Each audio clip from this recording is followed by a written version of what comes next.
Hi everyone, welcome back to Pine Hat. I hope you're all doing well. Tonight we're going to do something a little different. We're going to revisit a show that, on the surface, looks like a fun summer adventure cartoon about two kids solving mysteries in a small town in Oregon. But underneath all those bright colors and silly jokes, there's something else going on entirely. Something that gets darker and more disturbing every single time you go back to it. We're talking about Gravity Falls, and more specifically, we're going to spend the next few hours pulling apart the layers of this show, piece by piece, until we reach the parts that most people never even noticed were there. If you're here to fall asleep, settle in. This one's going to take a while, and honestly, it might give you some interesting dreams. If you're here to actually think about all of this, even better. Because the deeper you go into Gravity Falls, the more you realize that Alex Hirsch wasn't just making a children's show. He was hiding an entire world of secrets, tragedies, and genuinely unsettling ideas behind a veneer of comedy and cartoon logic. But before we begin, I'd just like to kindly ask you all to subscribe. It's completely free, and it really helps us improve these videos for this wonderful community we've managed to build. We've been growing so much lately, and that's entirely because of you. Anyway, that's enough. Let's begin.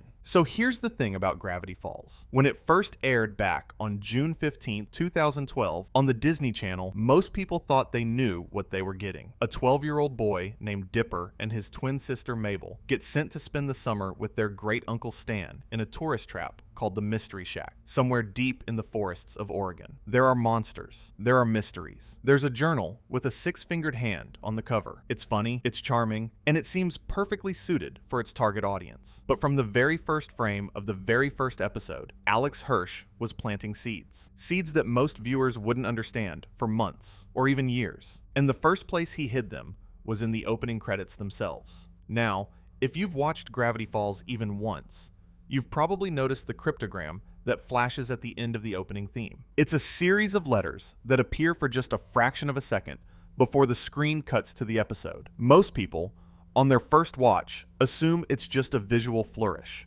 a bit of atmosphere. But if you pause on those letters and apply a Caesar cipher, shifting each letter back by 3, you get a message. And that message reads, "Stan is not what he seems." Think about that for a moment. From the very first episode, before you know anything about the portal in the basement, before you know anything about Stanford, before you know that Grunkle Stan has been living under a stolen identity for 30 years, the show is already telling you. It's right there in the opening credits.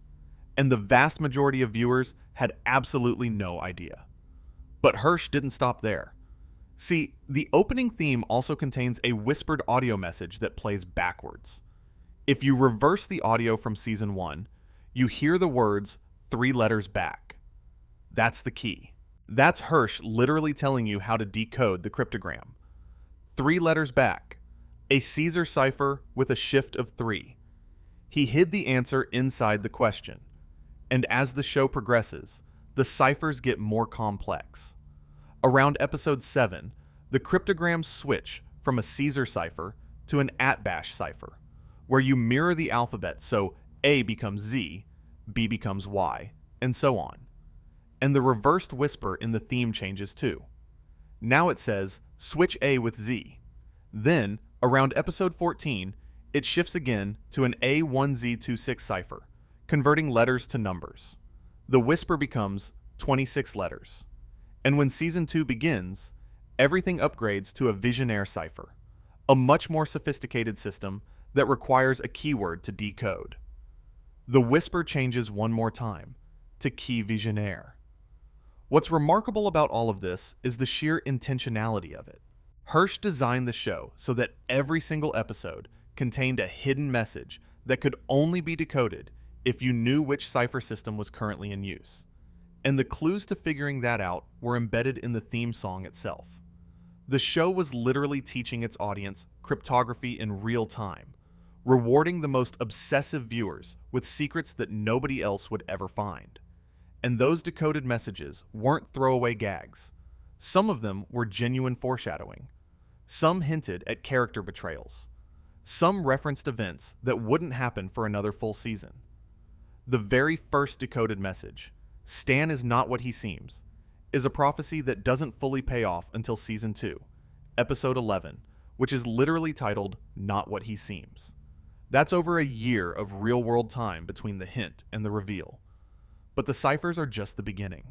Because Gravity Falls is a show that rewards obsessive attention in ways that most television simply doesn't attempt. Let me give you an example. In the background of various episodes, if you look carefully at walls, signs, and set dressing, you can find a symbol that appears again and again. It's a crossed-out eye. Most viewers don't even register it on their first watch. It's just part of the scenery. But that symbol belongs to the Society of the Blind Eye, a secret organization that doesn't get revealed until Season 2, Episode 7. Hirsch was placing that symbol in the background from almost the very beginning, trusting that eventually someone would notice. And someone always did. Then there's the Bill Cipher wheel. In the opening credits, there's a brief flash of a circular diagram covered in symbols. A pine tree, a shooting star, a six-fingered hand, a question mark, a llama, an ice bag, a pair of glasses, a pentagram, a crescent, a heart. These symbols surround a triangle with a single eye, which is Bill Cipher himself, and each of those symbols represents a specific character in the show. The pine tree is Dipper. The shooting star is Mabel. The six-fingered hand is Ford. The question mark represents Seuss, and so on around the wheel. Now, this wheel doesn't become narratively important until the series finale, when it's revealed to be part of a prophecy about how to defeat Bill. But it's been sitting there in the opening credits from the very first episode, surrounded by characters who hadn't even been introduced yet. Hirsch planned the entire show from the beginning. The ending was baked into the opening. And that level of forethought is part of what makes rewatching Gravity Falls such an unsettling experience, because you start to realize just how much was hidden in plain sight. Here's another detail that most people miss entirely. In the very first episode, Tourist Trapped, there's a scene where Dipper finds Journal 3 in the forest. He opens it up and starts reading about the strange creatures and phenomena of Gravity Falls. And in the background of that scene, if you look very carefully at the trees, you can spot tiny eyes watching him. They're almost invisible, just little glowing dots among the foliage. But they're there. Something was watching Dipper from the moment he found that journal. And if you know the show's mythology, you know exactly who those eyes belong to. Bill Cipher was there from the start. Not just thematically, not just in the ciphers, but literally present in the world of the show, watching and waiting. He doesn't make his official appearance until Dreamscaperers, the 19th episode of Season 1. But those background details suggest he's been aware of Dipper and the journal for far longer than anyone realized. And that's really what we're going to be exploring tonight. Not just the surface-level Easter eggs, although those are fascinating in their own right. We're going to dig into the implications. The things that the show is really saying underneath its bright, colorful surface. Because the further you dig into Gravity Falls, the more you find stories about abuse, trauma, identity theft, psychological manipulation, addiction, and sacrifice. Stories that would be devastating in any context, but become genuinely disturbing when you remember that they were aired on the Disney Channel for an audience of children. Now, before we go deeper, I want to talk about something that a lot of people overlook when they discuss the hidden details in Gravity Falls, and that's the sheer density of the background art. This show's animation team packed every single frame with details that were designed to be caught on a second, third, or even 10th viewing. And some of those details are genuinely creepy when you notice them for the first time. Take the Mystery Shack itself. On your first watch, it just looks like a quirky tourist attraction. There are fake exhibits, overpriced souvenirs, and Stan running his usual cons on unsuspecting visitors. But look more carefully at the building. Look at the architecture. The angles are slightly wrong. The proportions are just a little bit off. And there are symbols carved into surfaces that you'd never notice unless you were looking for them. The building was designed by Ford before his disappearance, and it was designed with supernatural defense in mind. Some of those strange architectural choices aren't aesthetic quirks. They're protection sigils. And then there's the vending machine. In the gift shop of the Mystery Shack, there's a vending machine that appears in the background of dozens of episodes, It's just there, part of the furniture. But in Not What He Seems, we discover that this vending machine is actually a secret door that leads to a hidden staircase, which leads to an underground laboratory, which contains an interdimensional portal. The vending machine was in frame for over 30 episodes before its true purpose was revealed. Every single time you saw it, you were looking at the entrance to one of the show's biggest secrets, and you had no idea. This is what I mean about Gravity Falls getting darker on every rewatch. It's not just that the plot has dark elements. It's that the show was constructed so that darkness is literally built into the scenery. You can't unsee it once you know it's there. Every background becomes a potential hiding place for another secret. Every throwaway gag might contain a coded message. Every smiling face might be concealing something terrible. And if you're enjoying this kind of deep dive, a quick subscribe really does help. It's free, and it means we can keep making these long, detailed videos for you. We've got so much more to cover tonight, and this is exactly the kind of content that your support makes possible. Now, let's talk about something that perfectly illustrates how Gravity Falls plants its darkest seeds early. In The Inconveniencing, which is Season 1, Episode 5, Dipper and Mabel sneak into an abandoned convenience store called Dusk to Dawn with a group of teenagers. On the surface, it's a fun, spooky adventure. The store is haunted by the ghosts of an elderly couple, Ma and Pa Duskerton, and the episode plays out like a classic haunted house story with plenty of laughs. But here's what most people miss. If you look at the products on the shelves of Dusk to Dawn, many of them have names that are puns or references. That's normal for a cartoon. But some of the products have labels that, when decoded, contain disturbing messages. And the backstory of Ma and Pa Duskerton, the couple who died in the store, is actually much darker than the episode lets on. They didn't just die there. They were driven to their deaths by the teenagers of Gravity Falls who tormented them. The ghosts aren't random. They're vengeful spirits who target teenagers specifically because of what teenagers did to them.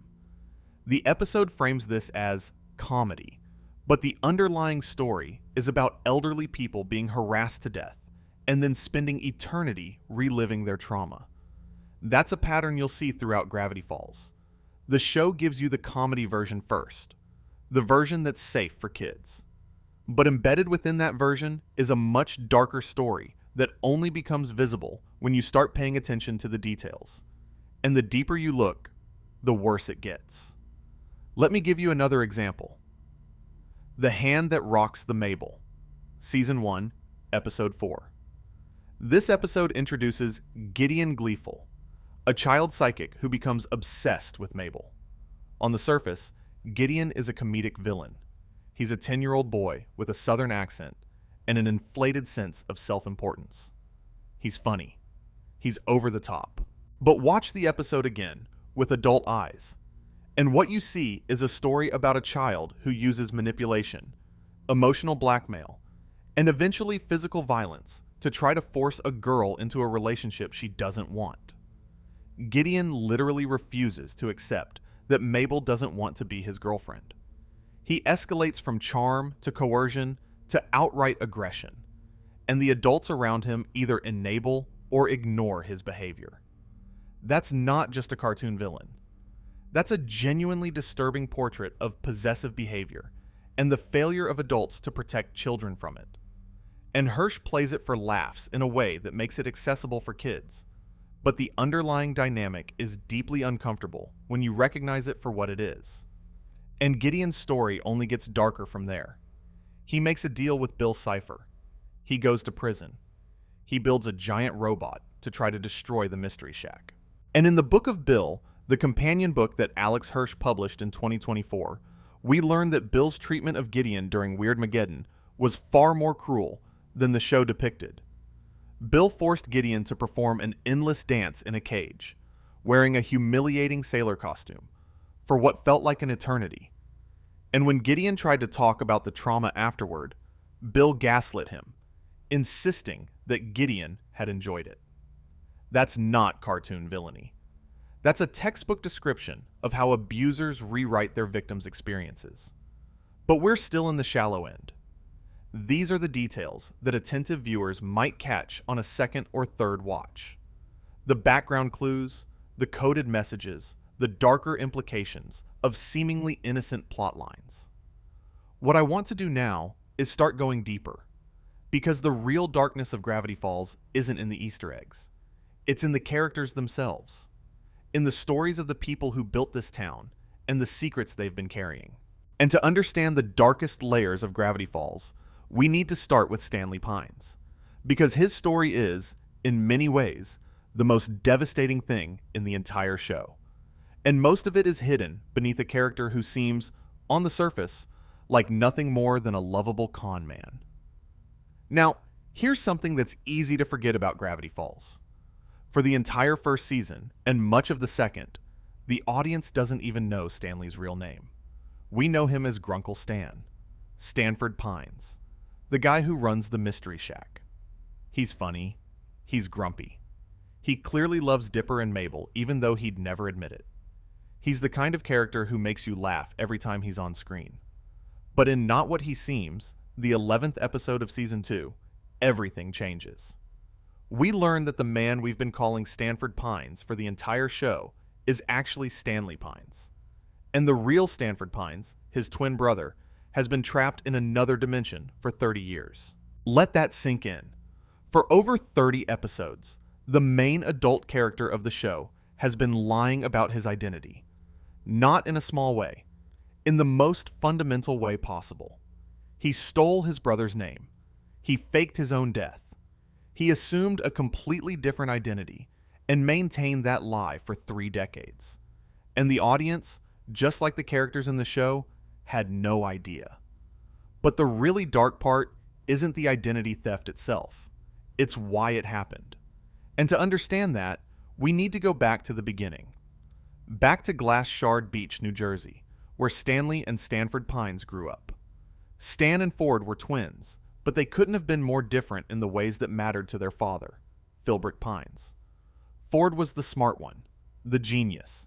He had a rare genetic anomaly that gave him 6 fingers on each hand, which made him unusual, but his intellect more than compensated.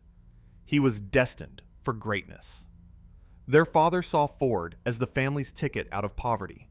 Ford was going to go to West Coast Tech, one of the most prestigious universities in the country, and he was going to make something of himself. Stan, on the other hand, was the screw-up, the troublemaker, the one who didn't have a plan. He wasn't stupid, not by any means, but he wasn't Ford. And in Philbrick Pines' eyes, that was the only thing that mattered. The brothers were incredibly close as kids. They had a shared dream of sailing the world together, exploring the unknown, having adventures. They even had a boat they were fixing up. The Stan-O War. It was their symbol of everything they were going to do together. Their promise to each other that no matter what happened, they'd always be a team. But then, something happened that tore everything apart. Ford's science fair project, a perpetual motion machine that could have won him a full scholarship to West Coast Tech, was damaged, and Stan was involved. The exact circumstances are somewhat ambiguous, and the show presents it in a way that suggests Stan may have accidentally sabotaged the project, though whether it was truly accidental or driven by subconscious jealousy is left for the viewer to decide. What happened next is not ambiguous at all. Philbrick Pines kicked Stan out of the house. Not when Stan was 18. Not when Stan was ready. He kicked out his teenage son because Stan had cost the family their shot at Ford's success. He literally threw Stan out the door with nothing but the clothes on his back and told him not to come home until he'd made something of himself. Stan's mother watched it happen. She didn't stop it. And just like that, Stanley Pines was alone. What follows is one of the most quietly devastating backstories in animation history. Stan becomes homeless. He lives in his car. He drifts from state to state, running cons and scams just to survive. He gets banned from multiple states. He ends up in prison, not just once, multiple times. At one point, he ends up in a Colombian prison, which the show mentions almost as a throwaway joke, but which, when you think about it, implies a level of desperation and danger that is profoundly disturbing for a character in a children's cartoon. Stan spends years like this, alone, broke, constantly running. He has no home, no family, no identity of his own that's worth anything. His father's rejection didn't just damage him emotionally, it destroyed his entire life trajectory. Everything that happens to Stan after that moment, every crime he commits, every lie he tells, every con he runs, can be traced back to a father who looked at his son and decided he wasn't worth keeping. And here's where it gets really painful. Because eventually, Ford calls. After years of no contact, Stanford reaches out to his brother. But it's not a reconciliation. Ford doesn't call because he misses Stan. He calls because he needs help. He's in Gravity Falls, Oregon, working on a mysterious research project, and something has gone terribly wrong. He needs someone he can trust. And despite everything, despite the years of silence, despite the rejection, Stan comes. This is one of those moments that changes completely on a rewatch. The first time you see Stan arrive in Gravity Falls, it seems like the beginning of their reconciliation. Two brothers, reunited after years apart. But knowing what we know about Stan's life in the interim, knowing that he was homeless and desperate and broken, the scene takes on an entirely different quality. Stan isn't coming to Gravity Falls as an equal. He's coming as a man who has nothing left to lose, reaching for the only connection he has left in the world. And what he finds when he gets there is somehow worse than what he left behind. Ford is paranoid, unstable. He's been working alone in the woods for years, studying supernatural phenomena and building a machine that he now believes is too dangerous to exist. Ford shows Stan the portal, a device capable of creating doorways between dimensions, and tells him it must be destroyed. He gives Stan a journal, one of 3 he's written documenting his research, and tells him to take it as far away as possible. But they fight. Of course they fight. Years of resentment and hurt come pouring out. Stan is furious that Ford only reached out because he needed something. Ford is furious that Stan still won't take anything seriously. And in the middle of that fight, near the portal, something goes wrong. Stan accidentally pushes Ford toward the machine. The portal activates, and Ford falls through. In an instant, Ford is gone. Not dead, not missing. Gone. Sucked into another dimension with no way back.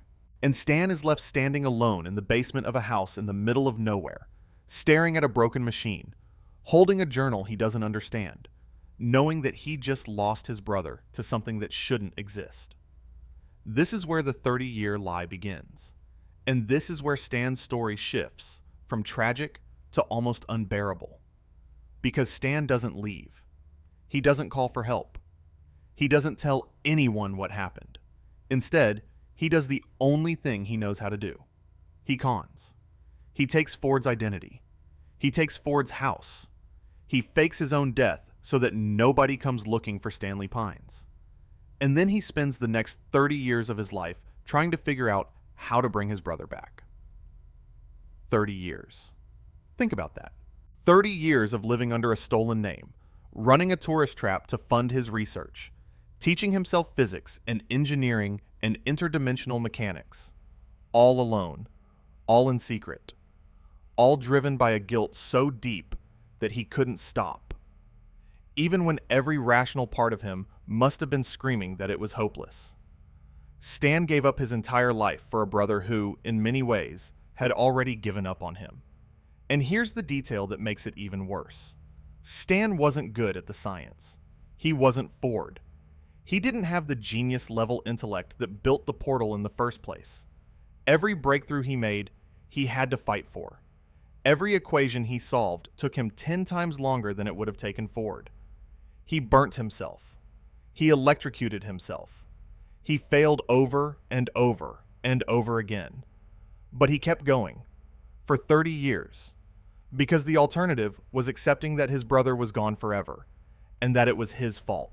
If you're enjoying this and you haven't subscribed yet, it really does make a difference. It's free, and it helps us keep making these long-form deep dives that I know a lot of you look forward to. We're not even close to done tonight, and it's only going to get more interesting from here. Now, I want to stay with Stan for a moment longer, because there's an aspect of his story that I think gets overlooked. We talk about the 30-year portal project, and we talk about the identity theft, and both of those things are staggering. But what we don't talk about enough is what it must have been like to live as someone else for that long. Stan didn't just borrow Ford's name. He became Ford. He answered to Ford's name. He lived in Ford's house. He wore Ford's clothes. When people in Gravity Falls talked to him, they were talking to a man they thought was Stanford Pines. And Stan had to perform that role every single day for 3 decades. What does that do to a person? What does it mean to live your entire adult life pretending to be someone else? At what point does the mask become the face? Stan's own identity, the person he actually was, became something he had to hide. Stanley Pines was officially dead. He couldn't be Stanley even if he wanted to. He had erased himself. And this connects to one of the deepest themes of the entire show: identity. Who are you when you take away the name, the role, the expectations? Stan spent his whole life being told he wasn't good enough as himself. His father rejected him. His brother outshone him. And his solution, the only one he could find, was to stop being Stanley entirely. He became someone else. Someone more respectable. Someone with credentials and a house and a name that meant something. But it was all a lie. And the show asks, quietly, painfully, whether a life built on a lie can still contain genuine love. Because Stan does love Dipper and Mabel. That's not part of the con. When they arrive for the summer, he finds something real in his relationship with them. But they don't even know his real name. They think they're staying with their great Uncle Stanford. The love is real, but it exists inside a framework of deception. And that tension between authentic emotion and fundamental dishonesty runs through every single scene Stan has with the kids once you know the truth. This is what I mean about the show getting darker on every rewatch. The first time through, Stan's scenes with Dipper and Mabel are heartwarming. The grumpy old man who secretly adores his great niece and great nephew. It's a classic dynamic. It works beautifully. But the second time through, once you know who Stan really is, those same scenes become exercises in dramatic irony. Every time Mabel calls him Grunkle Stan, you know she's using the wrong name. Every time Dipper looks to him for guidance, you know he's looking at a man who has been lying to him about the most basic facts of his existence. And the scene in Not What He Seems, where the truth finally comes out? On a first viewing, it's a shocking twist. On a second viewing, it's devastating. Because you've been watching a man slowly destroy himself with guilt and secrecy for the entire show, and the moment when it all unravels isn't triumphant. It's terrifying. Stan is exposed. The lie is over. And he doesn't know if the people he loves will ever forgive him. But that's not even the darkest part of Stan's story. The darkest part comes at the very end. In the series finale, Weirdmageddon Part 3, Take Back the Falls, Stan makes the ultimate sacrifice. To defeat Bill Cipher, someone has to allow Bill into their mind and then have that mind erased. And Stan volunteers. He lets Ford erase his memory, his personality, everything that makes him who he is, to save the world. Stan Pines, a man who already gave up his identity once, gives it up again. This time, voluntarily. This time, knowing that he'll lose not just his name, but his memories of Dipper, Mabel, and the summer that finally gave his life meaning. The show gives us a happy ending. Stan's memories come back, gradually, through the love of his family. But even that resolution can't undo the weight of what happened. A man who spent 30 years erasing himself to save his brother ends up having himself literally erased to save the world. The show treats this as heroic, and it is. But it's also a story about a person who never got to simply exist as himself. Every stage of Stan's life required him to sacrifice who he was for someone else. And that's not just sad. On reflection, it's genuinely harrowing. But now, let's shift our focus, because as dark as Stan's story is, it's arguably not the most disturbing relationship in the show. That distinction belongs to Stanford Pines and Bill Cipher. And to understand why this relationship is so unsettling, we need to understand how Bill operates. Bill Cipher makes his first appearance in Dreamscaperers, the 19th episode of Season 1. He's summoned by Gideon Gleeful, who needs Bill's help to steal the combination to Stan's safe. And right from the start, Bill is unlike any other character in the show. He's a triangle. He's got a top hat and a bow tie and a single enormous eye. He speaks in a voice that's simultaneously friendly and threatening. He's funny. He's quotable. He floats around making deals and cracking jokes and calling everyone by patronizing nicknames. Pine Tree for Dipper, Shooting Star for Mabel, Sixer for Ford. On the surface, Bill seems like a classic cartoon villain. Entertaining, charismatic, and ultimately defeatable. But that's the surface. And Gravity Falls is never really about the surface. The thing about Bill is that he's not just powerful. He's smart. Not smart in the way that cartoon villains are usually smart, where they come up with elaborate plans that have obvious flaws. Bill is psychologically intelligent. He understands people. He knows what they want, what they fear, what makes them vulnerable. And he uses that understanding with surgical precision to get exactly what he needs from them. And nowhere is this more evident than in his relationship with Ford.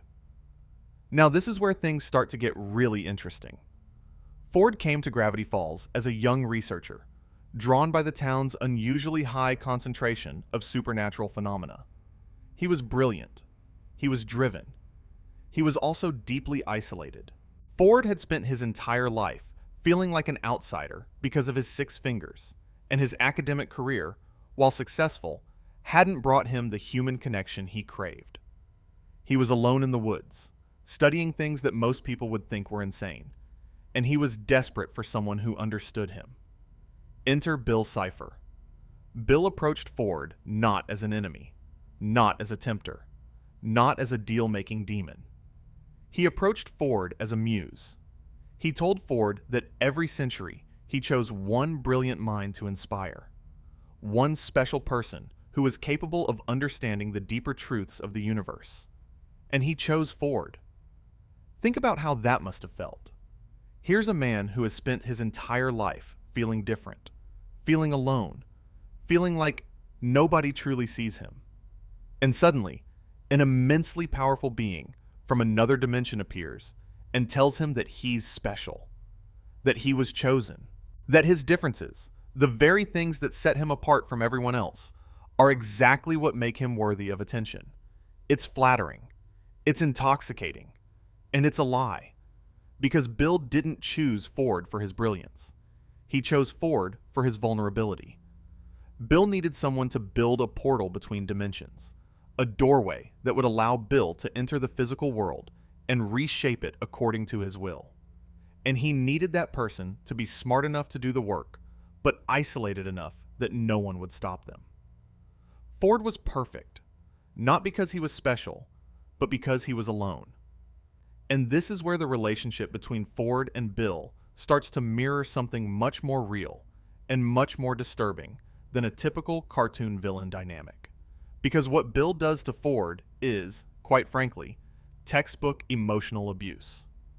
First, Bill isolates Ford further. Ford's research partner, Fiddleford McGucket, begins to express concerns about the portal project. He sees something through the portal that terrifies him so badly that he begs Ford to shut the whole thing down. And Bill, working through Ford's mind, encourages Ford to dismiss Fiddleford's fears, to see him as weak, as not understanding.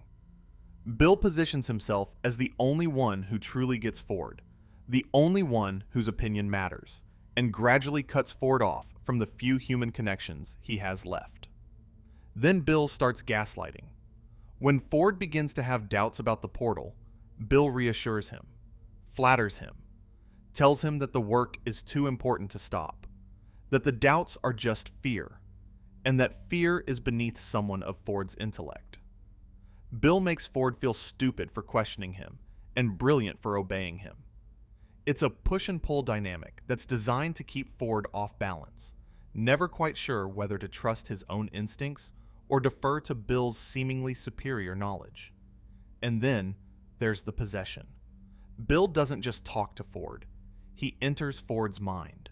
He takes over Ford's body while Ford sleeps. Ford starts to lose time.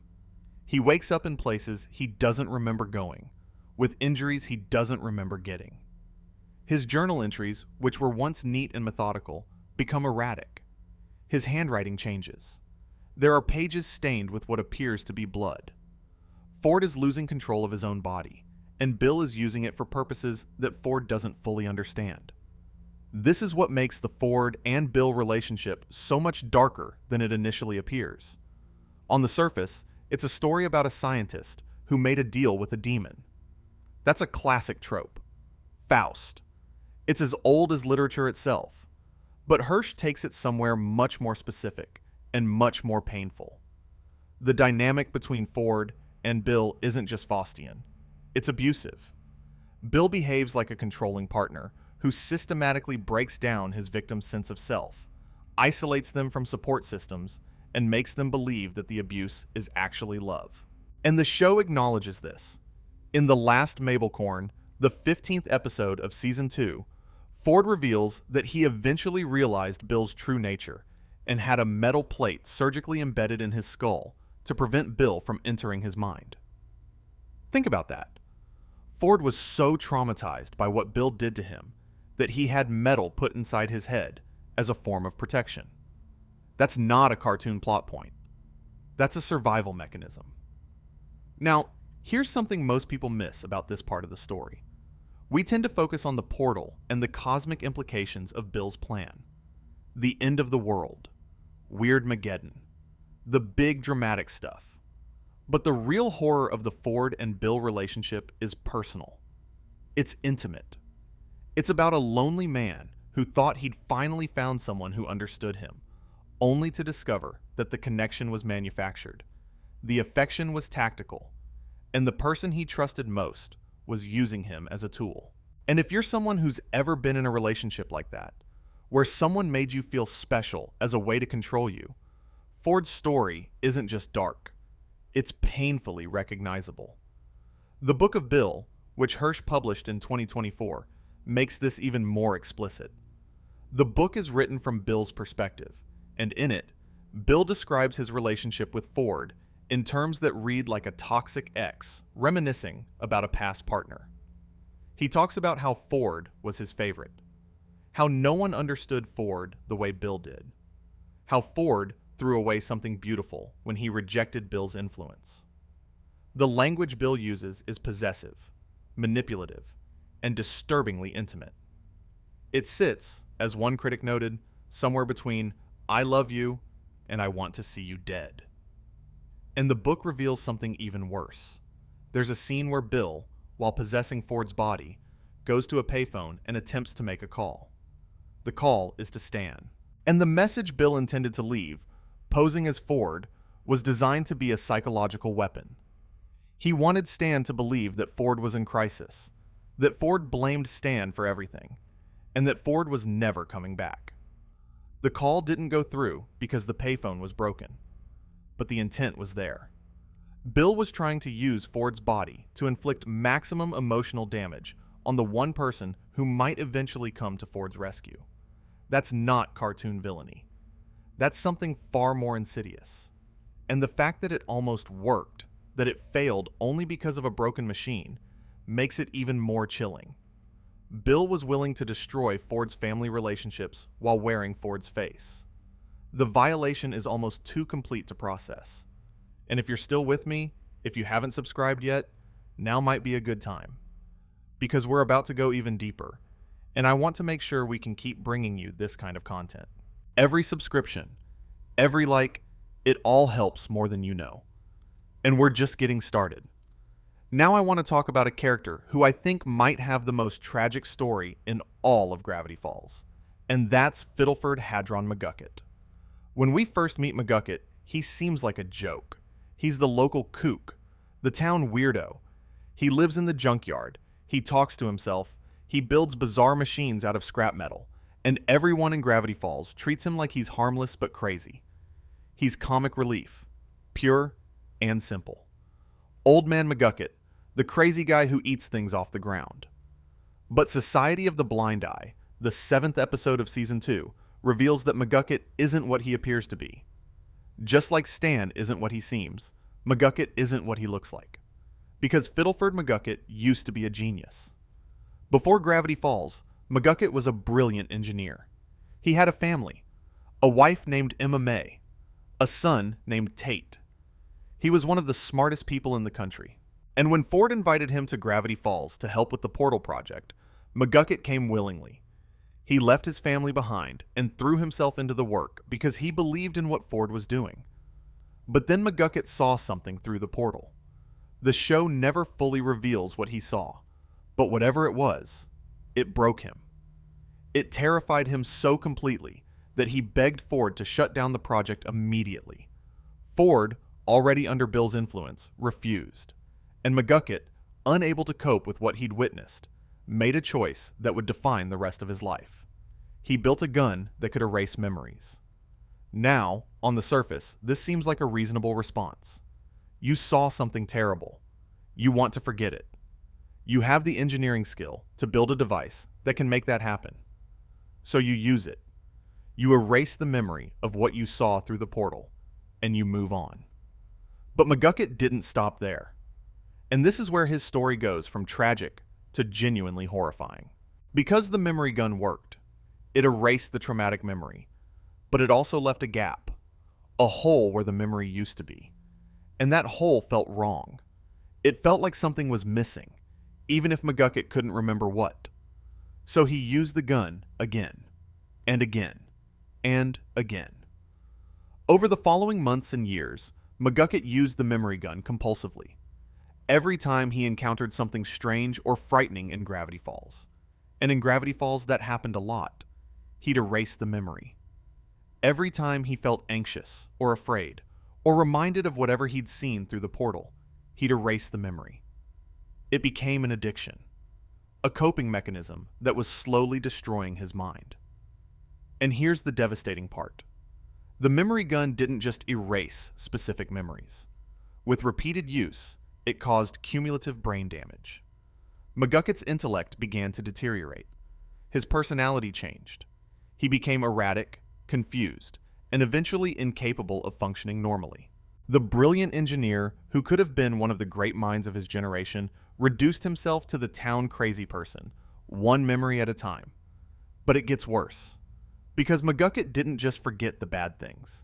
He forgot everything. He forgot his wife. He forgot his son. He forgot his own research. He forgot who he was. The person we meet at the beginning of Gravity Falls, the gibbering, incoherent old man in the junkyard, isn't a character. He's a casualty. He's what's left of a person who was so afraid of his own memories that he lobotomized himself with a machine he built. And the show reveals, through recovered security camera footage, the progression of McGucket's decline. We see him using the memory gun for the first time, carefully and deliberately, erasing one specific memory. Then we see him using it again, weeks later, for a different memory. Then again, and again. And the footage shows him changing, becoming less coherent, more confused. His handwriting deteriorating, his speech patterns shifting. By the end, we see a man who can barely remember his own name, sitting alone in a room, surrounded by notes he can no longer read, holding a device he can no longer understand, asking himself who he is. That's one of the most harrowing sequences in the entire show. And it's presented to us as a revelation, a mystery solved, which means the emotional weight doesn't fully land on a first viewing. You're too busy processing the plot twist to feel the full impact of what you're seeing. But on a rewatch, when you know what's coming, those early scenes of McGucket being played for laughs become almost unwatchable. Every joke about the crazy old man in the junkyard is a joke about a person who destroyed his own mind because he couldn't bear what he'd seen. And there's another layer to this that I think is really important. McGucket didn't just use the memory gun on himself. He founded the Society of the Blind Eye, an organization dedicated to erasing the supernatural memories of the citizens of Gravity Falls. When anyone in town witnessed something they couldn't explain, the Society would find them and erase the memory. They did this for decades. An entire town's worth of traumatic memories, systematically removed and replaced with gaps. The implications of this are staggering. It means that the citizens of Gravity Falls have been walking around for years with holes in their memory, experiences they can't account for, time they can't remember. The town's collective memory has been edited, censored, and rewritten by an organization that most of its members can't even remember belonging to. Gravity Falls isn't just a town with supernatural secrets. It's a town with enforced amnesia. And the man responsible for all of it is the same man who sits in the junkyard eating mud. Think about what that means for the show's seemingly normal background characters. Lazy Susan, Manly Dan, Tyler the biker, Toby determined. All of these people have had memories erased.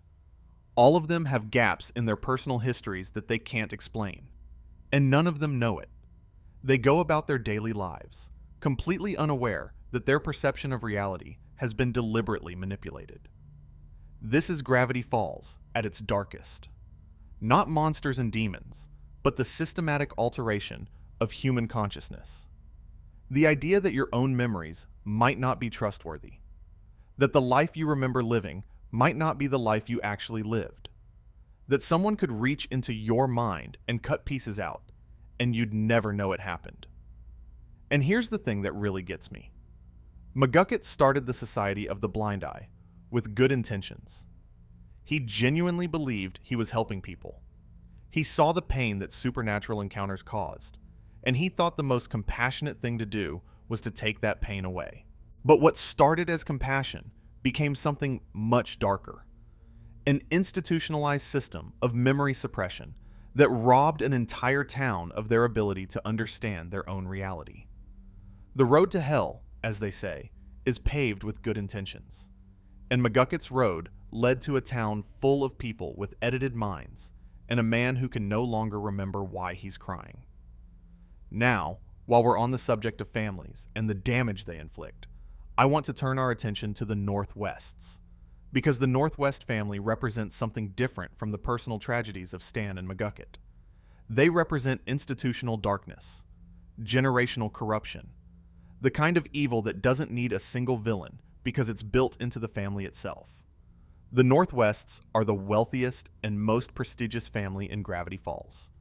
They live in a mansion on a hill, they throw elaborate parties, and they look down on everyone in town with undisguised contempt. The patriarch, Preston Northwest, is a man who values status above everything, including the well-being of his own daughter. And the family's history, as we learn in Northwest Mansion Mystery, is built on a lie. The Northwests are credited as the founders of Gravity Falls. There's a statue of Nathaniel Northwest in the town square. They're celebrated as pioneers who built the town from nothing. But it's not true. The town was actually built by lumberjacks. Working class men who cleared the forests, built the roads, laid the foundations of everything Gravity Falls would become. And the Northwest's contribution was to swindle those lumberjacks out of their earnings and take credit for their work. In Northwest Mansion Mystery, the 10th episode of Season 2, we learn the specifics. Nathaniel Northwest made a promise to the lumberjacks who built his mansion. He told them that once the mansion was complete, he would open its doors and throw a party for the entire town.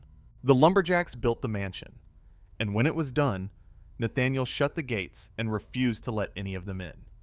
He broke his promise, took what they'd built, and left them with nothing. And one of those lumberjacks died. Caught in a mudslide caused by the Northwest's deforestation, he perished. But before he died, he cursed the family. He swore that if the Northwests didn't honor their promise within 150 years, his vengeance would come. And that's exactly what happens in the episode. The lumberjack's ghost returns, and the Northwest Mansion becomes a literal haunted house. But the ghost isn't the darkest part of this story. The darkest part is what happens between Pacifica and her parents. Pacifica Northwest, on first impression, seems like a standard mean girl character. She's rich, she's snobbish, she looks down on Mabel, and she embodies everything that's wrong with inherited privilege. But Northwest Mansion Mystery reveals that Pacifica isn't just spoiled. She's controlled. There's a scene in the episode where Preston Northwest rings a small bell, and Pacifica immediately stops talking. She stops mid-sentence, her posture changes, and she becomes silent and compliant. It's played subtly enough that you might miss it on a first viewing, but it's not subtle at all. Pacifica's parents have conditioned her to respond to a bell like a trained animal. When the bell rings, Pacifica obeys. No questions. No resistance. This is behavioral conditioning. It's a real psychological technique, and it's a form of emotional abuse. The Northwests haven't just raised their daughter with strict expectations. They've programmed her. They've trained her to suppress her own thoughts and desires at the sound of a chime. And Pacifica has been living with this her entire life, which means she's internalized it so deeply that she may not even recognize it as abnormal. And the Book of Bill takes this even further. It reveals that Pacifica suffers from nightmares connected to her family's legacy. In one sequence, she's washing her hands at a party, and they become covered in blood that she can't wash off. An invisible hand writes, "Blood on your hands," on the mirror. She runs to find her family and friends, but they've been replaced by cardboard cutouts. Blood fills the mansion, and when she tries to escape, she finds herself grown to enormous size, destroying Gravity Falls with every step, surrounded by the graves of her ancestors. This is PTSD rendered as nightmare. The blood on her hands represents the guilt of her family's crimes. The cardboard cutouts represent the emptiness of the relationships she's been raised to maintain. And the destructive giant represents her fear that she is, inescapably, a Northwest. That the corruption in her blood will manifest no matter what she does. It's a remarkably sophisticated portrayal of inherited trauma for any medium, let alone one associated with children's entertainment. What makes Pacifica's story especially poignant is that she's the one Northwest who tries to break the cycle. In Northwest Mansion Mystery, she opens the mansion gates against her father's wishes, fulfilling the promise that was broken 150 years ago. She chooses to do the right thing, even though it means defying everything she's been taught. And the show treats this as a genuine act of courage, because for Pacifica, disobedience isn't just rebellious. It's terrifying. She's been conditioned to believe that defiance will bring consequences, and she does it anyway. But we need to keep going, because we haven't even gotten to the darkest material yet. Everything we've discussed so far, Stan's stolen identity, Ford's manipulation, McGucket's memory addiction, Pacifica's conditioning, all of it exists within the show itself. What I want to talk about now is what lies beneath even those layers. The origin story that makes everything else possible. The story of Bill Cipher himself. And if this is the kind of content you enjoy, subscribing really is the best way to make sure we keep going. It's completely free, and it tells the algorithm that this community matters. We're about to enter some really fascinating territory, and I'm glad you're here for it. Now, Bill Cipher's origin is something that the show itself only hints at. We get pieces, fragments, enough to know that Bill comes from somewhere else, and that he did something terrible there. But the full picture doesn't come together until you combine the show's clues with the information in the Book of Bill, and various statements Alex Hirsch has made over the years. Here's what we know. Over 1 trillion years ago, long before the events of the show, Bill existed in a two-dimensional realm called Uklidia. Think of it like the world described in Edwin Abbott's novel, Flatland, a universe where everything exists on a flat plane, length and width, but no height. The inhabitants of Uklidia lived their entire lives in 2 dimensions. They couldn't look up. They couldn't look down. Their entire reality was flat, and Bill was born different. He had a mutation, a rare condition that allowed him to perceive the existence of a third dimension. He could sense, even if he couldn't quite see, that there was more to reality than the flat plane he lived on. And this perception consumed him. He became obsessed with the idea that there was a whole dimension that his people couldn't see. A dimension with depth and height and stars. Now, in Uklidia, any talk of a third dimension was forbidden. Not just discouraged, forbidden. The rulers of Uklidia had good reason for this, though the show and the book leave those reasons somewhat ambiguous. What's clear is that Bill's insistence on the existence of a third dimension was seen as dangerous, perhaps even insane. His parents, Scalene and Euclid, tried to help him. They tried to stop him from pursuing this obsession. And depending on which source you consult, Bill may have been subjected to some form of forced treatment or medication to suppress his perceptions. Think about that for a moment. A child who can see something that nobody else can see, being told that what he sees isn't real, being told he's crazy, being medicated or punished for describing a reality that actually exists. It doesn't excuse what Bill eventually does, but it does explain it. Bill's entire relationship with reality was shaped by being told that his perceptions were wrong. And then Bill did the thing that defines him. He tried to show his people the third dimension. He tried to free them from their flat existence, to open their eyes to the universe that lay beyond their plane. And the result was catastrophic.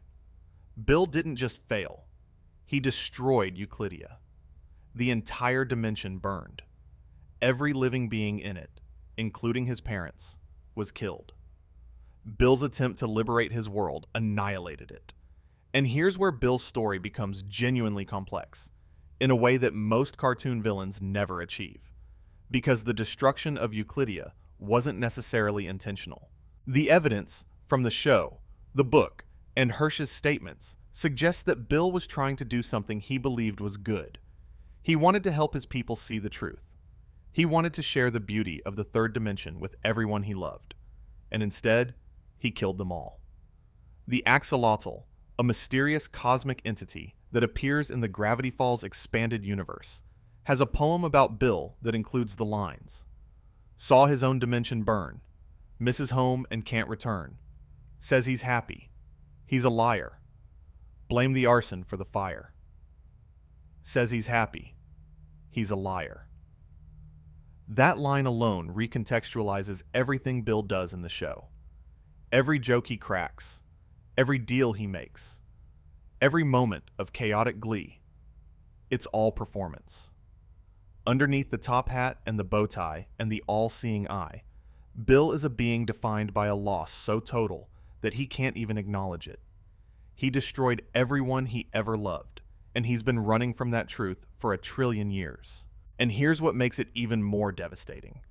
The Book of Bill reveals that after the destruction of Uklidia, the souls of Bill's parents became trapped inside him.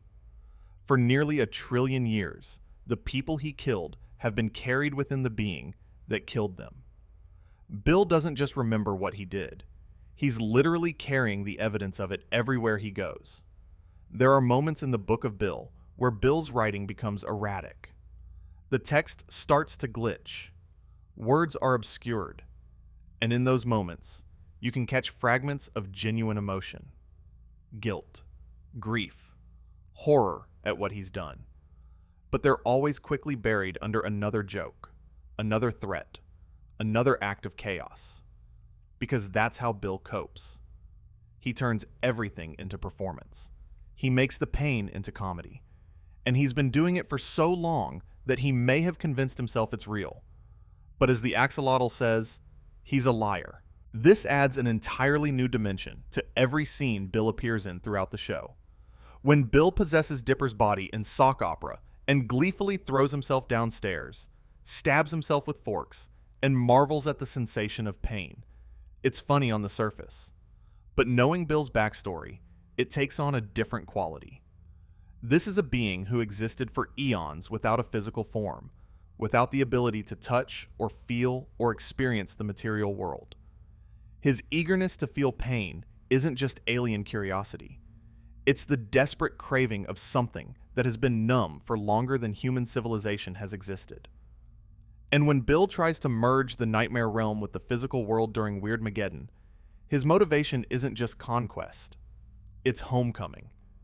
Bill can't go back to Uklidia because Uklidia doesn't exist anymore. So he's trying to build a new home in the only dimension that will have him. And if that means destroying everything that already exists there, well, he's done that before. He knows what it costs, and he's decided he can live with it. Because the alternative is remaining formless and alone in the void forever.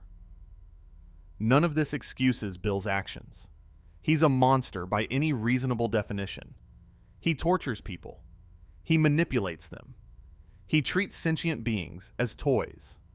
But Gravity Falls doesn't present him as a simple monster. It presents him as a tragedy. A being who was broken by the collision between truth and a world that couldn't handle it. And that's so much more disturbing than a villain who's evil just because the plot needs one. But now, let's go to the material that really shocked people. Let's talk about what the Book of Bill revealed in 2024. Because when Alex Hirsch published that book, he finally showed us the content that Disney wouldn't let him put on television, and some of it is genuinely harrowing. The Book of Bill is presented as Bill Cipher's personal journal, written while he's imprisoned in a dimension called the Theraprism. After his defeat at the end of Gravity Falls, Bill made a deal with the Axelottle to avoid complete annihilation. The price was that he had to undergo what's essentially forced rehabilitation. He was placed in a maximum security wellness center in a dimension outside of time and space, where he's subjected to mandatory therapy sessions and what the book describes as indefinite karmic rehabilitation. And right away, the framing of the book is darker than anything in the show. Bill is in prison, a cosmic prison designed to rehabilitate interdimensional tyrants. He's wearing an orange jumpsuit and an ankle monitor. He's surrounded by therapists who use methods that the book itself describes as controversial and cruel. And one of those methods is solitary confinement, which the book explicitly compares to psychological torture. So even the setup of the Book of Bill is disturbing. A being of immense power, stripped of that power, subjected to forced treatment in isolation.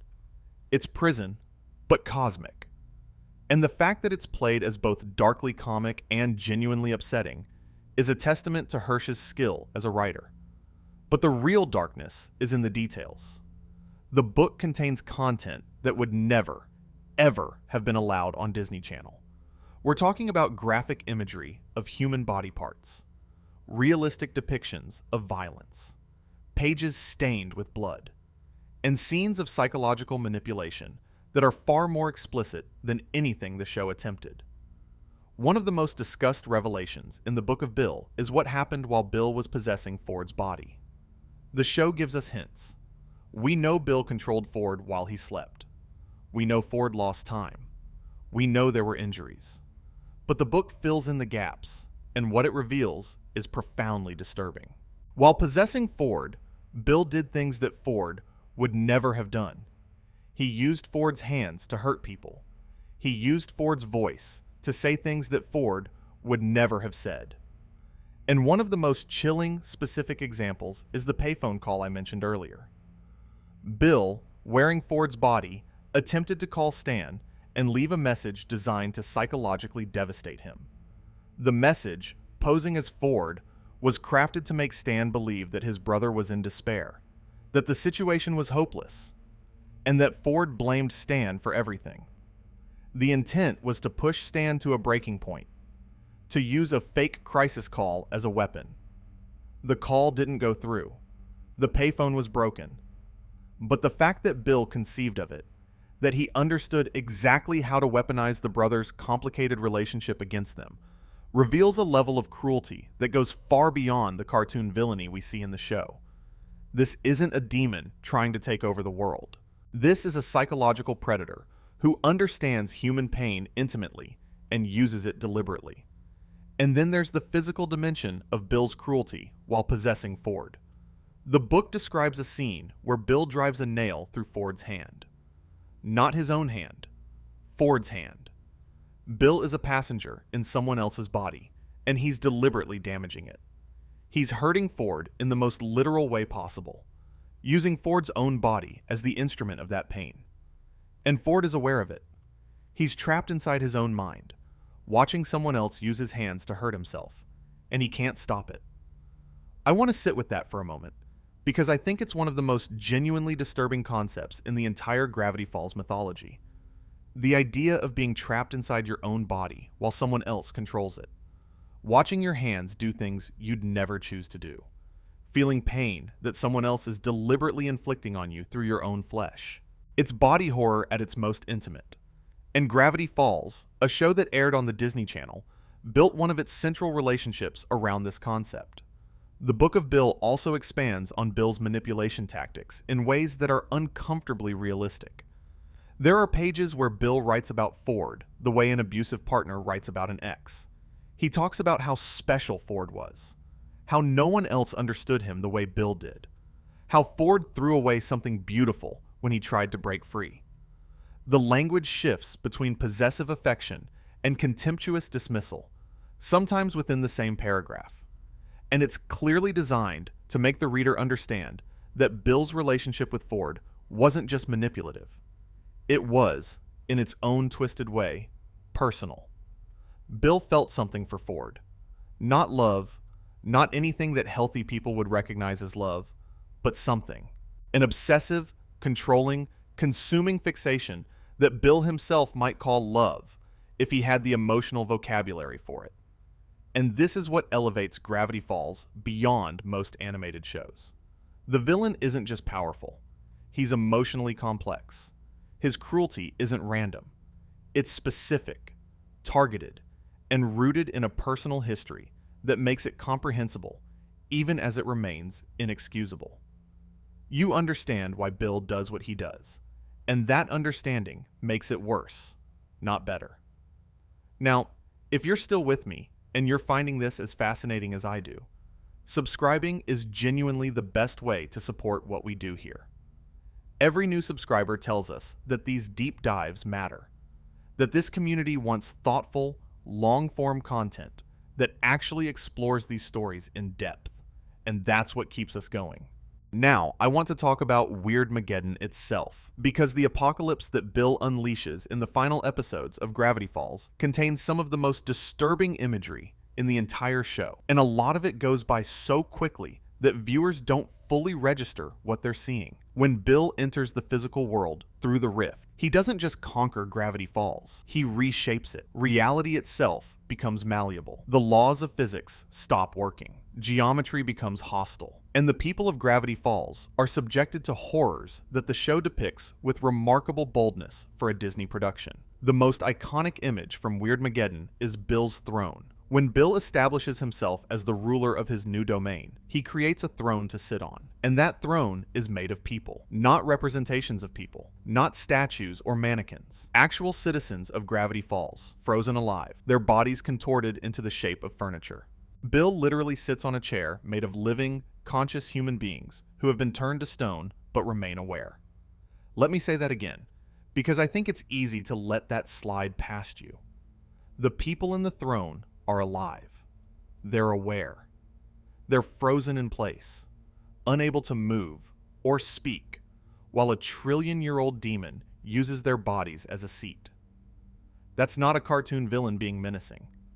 That's a depiction of something genuinely monstrous, presented in a children's show without comment or apology. And the rest of Weirdmageddon is similarly extreme. Eye bats roam the sky, turning anyone they catch into stone. Bill's henchmen, the interdimensional criminals he freed from the nightmare realm, wreak havoc throughout the town. Buildings rearrange themselves. Animals merge into grotesque hybrid creatures. The sky turns red. The boundary between reality and nightmare dissolves completely.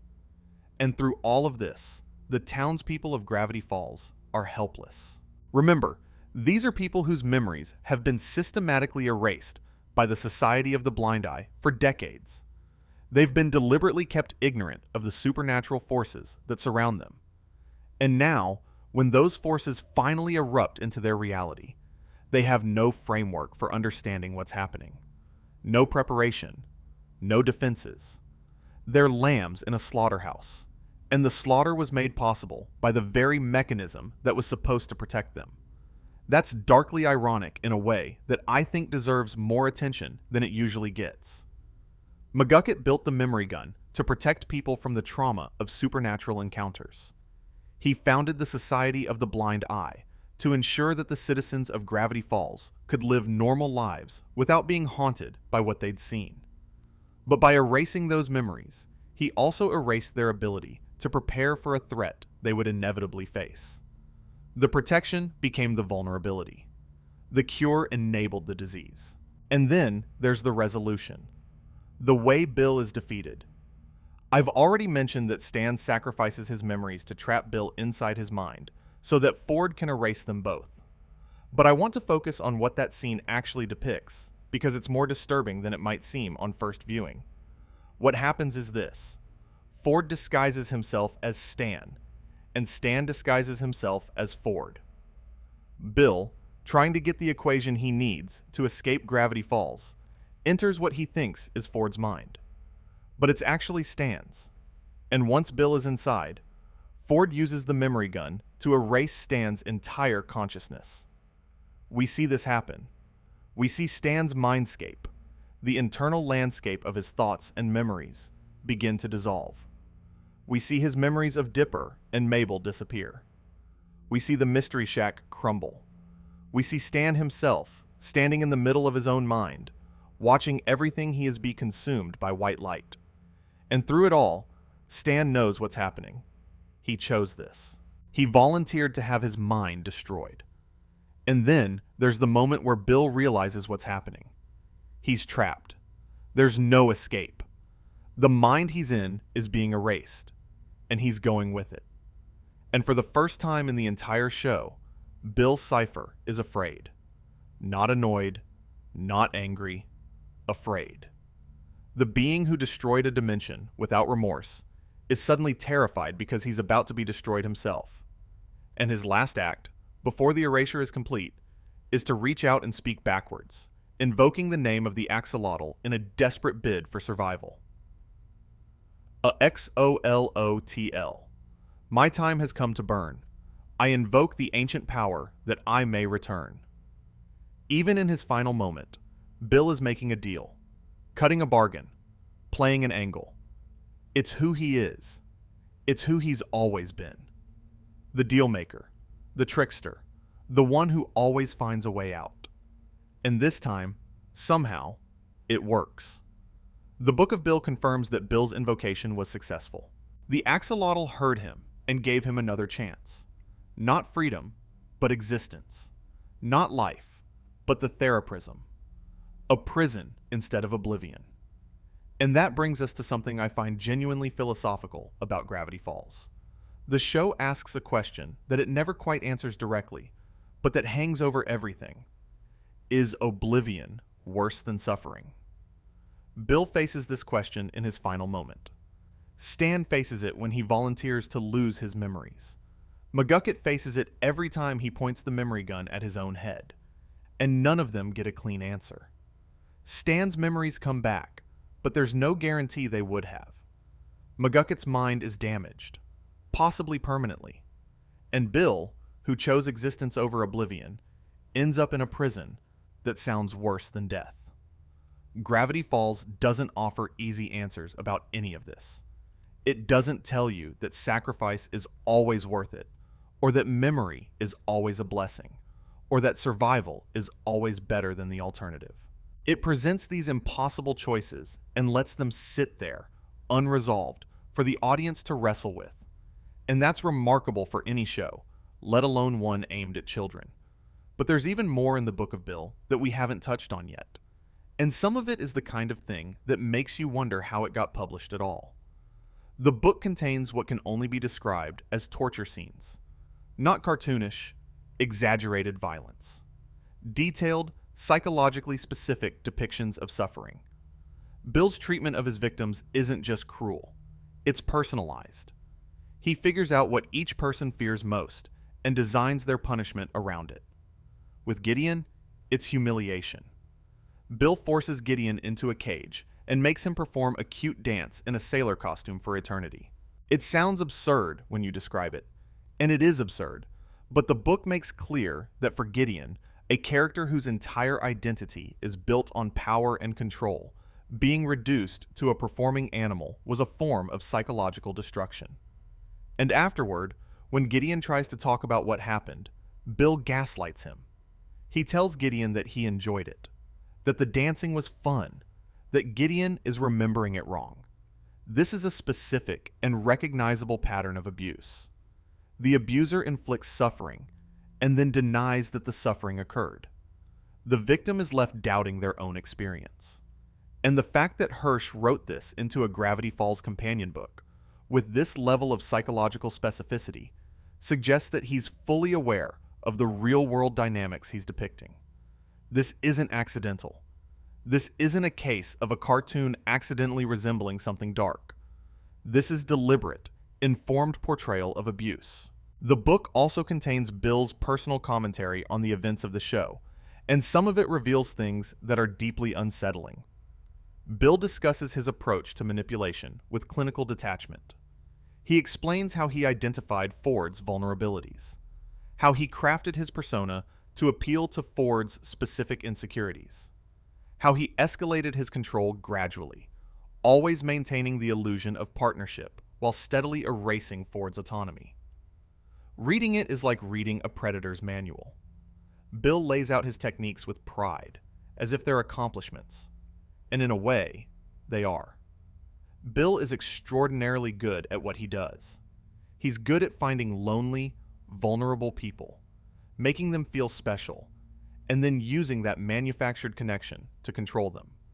And the fact that he's proud of it, that he sees no moral dimension to his actions at all, is what makes him truly frightening.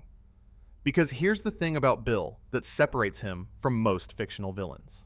Bill isn't evil in the way that cartoon villains are usually evil. He doesn't have a diabolical laugh and a desire to rule the world for its own sake. Bill is evil in the way that real abusers are evil. He's charming. He's funny. He makes you feel like you're the most important person in the room. And by the time you realize what he's really doing, you're already trapped. That's why Gravity Falls gets darker on every rewatch.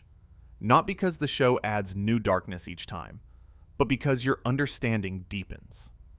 The first time you watch, Bill is a fun villain. The second time, you notice the manipulation. The third time, you recognize the abuse patterns. The fourth time, you start to see the real-world parallels. And by the fifth or sixth time, you're watching a children's show that contains one of the most psychologically accurate portrayals of an abusive relationship in modern media. And if this kind of thoughtful analysis is something you value, subscribing really helps. I know I keep saying it, but it's true. These videos take an enormous amount of research and time to put together, and your support is what makes them possible. Now, let's pull back even further. Let's talk about what it means that all of this exists within a show that aired on the Disney Channel between 2012 and 2016. 40 episodes. 2 seasons. That's all Alex Hirsch had to work with. And in those 40 episodes, he managed to tell stories about identity theft, faked death, homelessness, imprisonment, psychological abuse, memory addiction, systemic gaslighting, child conditioning, generational trauma, dimensional genocide, and existential horror. And he did it while making children laugh. That's the part that I find most remarkable. Gravity Falls isn't a dark show that happens to be funny. It's a funny show that happens to be dark. The humor isn't a mask. It's load-bearing. It's what makes the darkness accessible. It's what allows a 12-year-old to watch Stan's backstory and feel excited rather than devastated. The jokes create emotional distance, a buffer between the viewer and the full weight of what's being depicted. And that buffer is what makes it possible to hide these stories in plain sight. Because the truth is, most kids who watch Gravity Falls don't consciously register the darkness. They see a fun adventure show with cool mysteries and a scary triangle man. They laugh at Stan's cons and Mabel's sweaters and Seuss's earnest confusion. They get excited during Weirdmageddon and they cry at the ending and they move on to the next show. But the darkness is there. It's embedded in the DNA of the show, waiting. And when those same kids come back to Gravity Falls years later, as teenagers or adults, they find a completely different show waiting for them. A show that was always there, hiding under the one they thought they knew. That's brilliant storytelling. But it's also, I think, a kind of kindness. Hirsch isn't trying to traumatize his audience. He's trying to prepare them. He's giving children a framework for understanding difficult concepts: abuse, manipulation, sacrifice, identity, loss, in a context that feels safe. The cartoon provides emotional armor. And when those children eventually encounter these concepts in the real world, as they inevitably will, they'll have a reference point. They'll have a vocabulary. They might even recognize the patterns. Ford's story teaches you what manipulation looks like. Stan's story teaches you what sacrifice costs. McGucket's story teaches you what happens when you run from pain instead of facing it. Pacifica's story teaches you that you don't have to become your family. And Bill's story, perhaps most importantly, teaches you that the most dangerous people are often the most charming. These aren't just good lessons for children. They're essential ones. And the fact that Hirsch embedded them in a show about twin siblings and a triangle demon makes them more accessible, not less meaningful. I think that's what separates Gravity Falls from other shows that try to be dark, or mature, or complex. A lot of shows wear their darkness on their sleeve. They're dark because darkness is cool, because it signals sophistication, because it differentiates them from the competition. But Gravity Falls isn't dark for the sake of being dark. It's dark because the stories it's telling are true. Abusive relationships are real. Memory loss is real. Family dysfunction is real. Identity crises are real. And Gravity Falls treats these things with a seriousness and a specificity that most adult dramas can't match, while wrapping them in a package that looks like Saturday morning cartoons. Now, before we move on to the final chapters of this story, I want to go back and spend some more time with specific episodes. Because there are moments scattered throughout Gravity Falls that only reveal their true nature on repeated viewings, and some of them are genuinely unsettling in ways that go beyond what we've discussed so far. Let's start with Sock Opera, the 4th episode of Season 2. On the surface, this is a comedy episode. Mabel wants to put on a sock puppet show to impress a boy she likes. Dipper, meanwhile, is trying to crack the password on a mysterious laptop that belonged to the author of the journals. Standard Gravity Falls fare. Funny, charming, and seemingly lightweight. But then, Bill Cipher shows up, and everything changes. Bill approaches Dipper with a deal. He offers to help Dipper unlock the laptop's secrets in exchange for a favor to be named later. Dipper, desperate for answers, agrees. And that's when Bill takes his payment. He doesn't ask for money, or a magical artifact, or some abstract cosmic concession. He takes Dipper's body. Bill possesses Dipper. He takes control of a 12-year-old boy's physical form and immediately begins using it in ways that are deeply disturbing when you think about them. Bill, now wearing Dipper like a suit, marvels at the sensation of having a physical body. He slaps himself. He throws himself downstairs. He pokes himself in the eye. He stabs his arm with a fork. And he laughs through all of it, delighted by the novelty of pain. Now, the show plays this for comedy, and it works as comedy. Jason Ritter's voice acting as Dipper possessed by Bill is brilliant, and the physical gags are genuinely funny. But underneath the humor, what you're watching is a supernatural entity deliberately damaging a child's body while the child is trapped inside, helpless to stop it. Dipper is still in there. He can feel everything Bill is doing. He just can't control it. And Bill doesn't just hurt Dipper's body for fun. He uses it strategically. He goes to the theater where Mabel's sock puppet show is happening. He attempts to destroy Journal 3, which contains information that could threaten Bill's plans. He manipulates the people around him by wearing Dipper's face and using Dipper's voice. He turns Dipper's most trusted relationships into tools for his own agenda. This is again a form of violation that the show depicts with remarkable sophistication for its target audience. Bill doesn't just borrow Dipper's body, he weaponizes it. He uses it against the people who love Dipper. And the horror of the situation is compounded by the fact that those people don't know what's happening. Mabel doesn't realize that the person walking around in her brother's body isn't her brother. She talks to Bill as Dipper, trusts Bill as Dipper, and has no idea that the real Dipper is screaming silently behind those familiar eyes. On a first viewing, Sock Opera is a fun Halloween season episode with a great villain performance. On a second viewing, it's a story about possession, bodily autonomy, and the terrifying idea that someone could steal your identity so completely that even your twin sister can't tell the difference.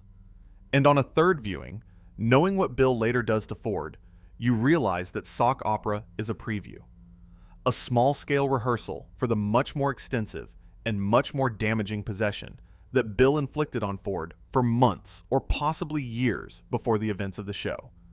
And this is one of the things that makes Bill such an effective villain. He doesn't just appear in a few key episodes. His influence is woven throughout the entire series, and each appearance retroactively darkens the appearances that came before.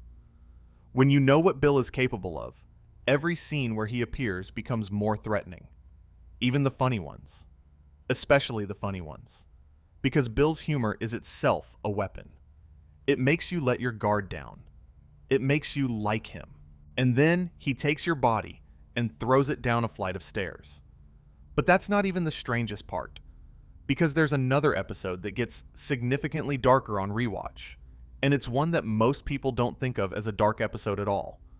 I'm talking about The Time Traveler's Pig, the 9th episode of Season 1. In this episode, Dipper discovers a time travel device and uses it to try to undo an embarrassing incident at the town fair. He goes back in time again and again, trying to create the perfect outcome. And the comedy comes from the escalating chaos of his attempts, the butterfly effects that spiral out of control each time he changes something. But here's what's really going on in this episode, underneath the laughs.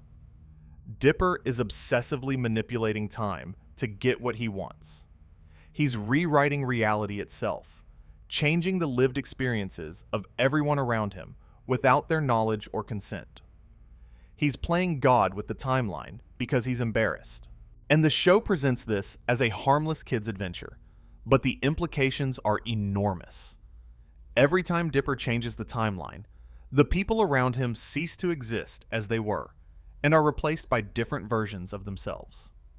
Those original versions, the ones who lived through the unchanged timeline, are effectively erased. They don't know it happened. They can't consent to it. They simply stop existing, replaced by alternates who have no memory of the life they replaced. Now, the show doesn't dwell on this implication. It's a comedy episode. But if you take the show's own rules seriously, which the show encourages you to do through its careful world building, then what Dipper does in The Time Traveler's Pig is a form of cosmic violence. He rewrites people's lives without their permission, and the show treats it as acceptable because Dipper's intentions are good. This connects to a broader theme in Gravity Falls that I think is genuinely provocative. The show repeatedly asks whether good intentions justify harmful actions. McGucket invented the memory gun to help people, and it destroyed an entire town's cognitive autonomy. Ford built the portal to expand human knowledge, and it nearly ended the world. Stan stole his brother's identity to save him, and he built a life on lies. And Dipper manipulates time itself because he wants to impress a girl. None of these characters are villains. They're all motivated by things we can sympathize with. Love, curiosity, compassion, the desire to protect the people they care about. But the show refuses to let them off the hook for the consequences. Good intentions, Gravity Falls argues, don't make you immune to doing terrible things. And sometimes, the most dangerous person in the room is the one who's absolutely certain they're doing the right thing. But there's another character I haven't talked about enough, and it's someone whose story gets considerably darker the more you think about it. I'm talking about Seuss Ramirez. Seuss is the handyman at the Mystery Shack. He's lovable, he's funny, he's fiercely loyal to Stan and to the twins. He provides comic relief in almost every episode he appears in. And most viewers see him as the show's purest character, the one person in Gravity Falls who seems genuinely uncomplicated and good. But Seuss's backstory is heartbreaking. We learn, primarily in the episode Blinden's Game, the 8th episode of Season 2, that Seuss's father abandoned him when he was a child. His father left and never came back. And every year on Seuss's birthday, Seuss would wait for a card or a letter or some sign that his father remembered he existed. And every year, nothing came. The show reveals this through a time travel adventure, which gives it the usual Gravity Falls blend of comedy and pathos. But strip away the sci-fi elements, and what you have is a story about a child whose father walked out on him and never looked back. A child who spent years waiting for a phone call that never came. A child who eventually had to accept that his father didn't want him. And what makes Seuss's story particularly poignant is how he deals with it. He doesn't become bitter. He doesn't become angry. He just becomes the kindest person in Gravity Falls. He attaches himself to Stan, who becomes a surrogate father figure. He throws himself into his work at the Mystery Shack. He devotes himself to the people around him with an intensity that, once you know his backstory, reads less like natural warmth and more like the desperate need to be needed, to be valuable to someone, to be the kind of person who doesn't get left behind. And the show, to its enormous credit, doesn't resolve this neatly. Seuss's father doesn't come back. There's no tearful reunion. There's no apology. Seuss simply learns, with the help of Dipper and Mabel, to stop waiting. To stop organizing his life around an absence. To find family in the people who actually show up. That's a gutting message for a children's show. Sometimes the person who hurt you isn't coming back. Sometimes there is no closure. Sometimes the best you can do is stop letting the wound define you and start building something new in the space where the pain used to be. And Seuss does that. He takes the Mystery Shack, the job that started as just a way to be near a father figure, and makes it his own.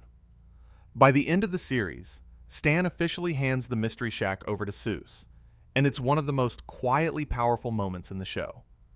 A man who was abandoned by his father inherits a home from the man who chose to be his family. It's beautiful, but it's also built on a foundation of abandonment and loss that makes it ache even as it heals. Now, while we're talking about characters whose darkness sneaks up on you, I want to address something about Mabel that I think is really important and often overlooked. Because Mabel Pines, for all her brightness and optimism, has a story that contains some genuinely troubling elements. Mabel is the emotional core of the show. She's the one who brings joy and creativity and silliness to every situation. She's the counterbalance to Dipper's obsessive seriousness. And she's one of the most beloved characters in modern animation. But the show, particularly in its second season, asks some very difficult questions about Mabel's character that don't have comfortable answers. The central one is this: what happens when optimism becomes avoidance? Mabel's response to difficulty is almost always to retreat into fantasy. When things get hard, she makes sweaters. She stages puppet shows. She creates elaborate romantic scenarios. She throws herself into projects that allow her to avoid confronting whatever's actually wrong. And for most of the show, this works. Her optimism genuinely helps. Her creativity genuinely solves problems. Her refusal to give up is genuinely inspiring. But then, Weirdmageddon happens. And in Part 2, Escape from Reality, Mabel is trapped in a prison of her own making. Bill captures her and places her inside a bubble, a pocket dimension called Mabeland, where everything is perfect. Every fantasy she's ever had comes true. There's no conflict, no sadness, no difficulty of any kind. It's an eternal sugar rush of wish fulfillment. And Mabel doesn't want to leave. That's the dark twist of the episode. The bubble isn't just a prison. It's a temptation. Mabel Ann gives Mabel exactly what she wants. A world where nothing bad ever happens. And she has to consciously choose to reject it. She has to choose reality, with all its pain and imperfection, over a fantasy that's designed specifically to make her happy. The show treats this as a triumph when Mabel finally chooses to leave. And it is. But on a rewatch, the scene takes on a more unsettling quality. Because the bubble didn't create Mabel's desire to escape reality. It exploited a desire that was already there. Mabel's entire approach to life, her relentless positivity, her avoidance of difficult emotions, her tendency to prioritize fun over responsibility. All of it was, in a sense, building toward this moment. The bubble didn't trap Mabel.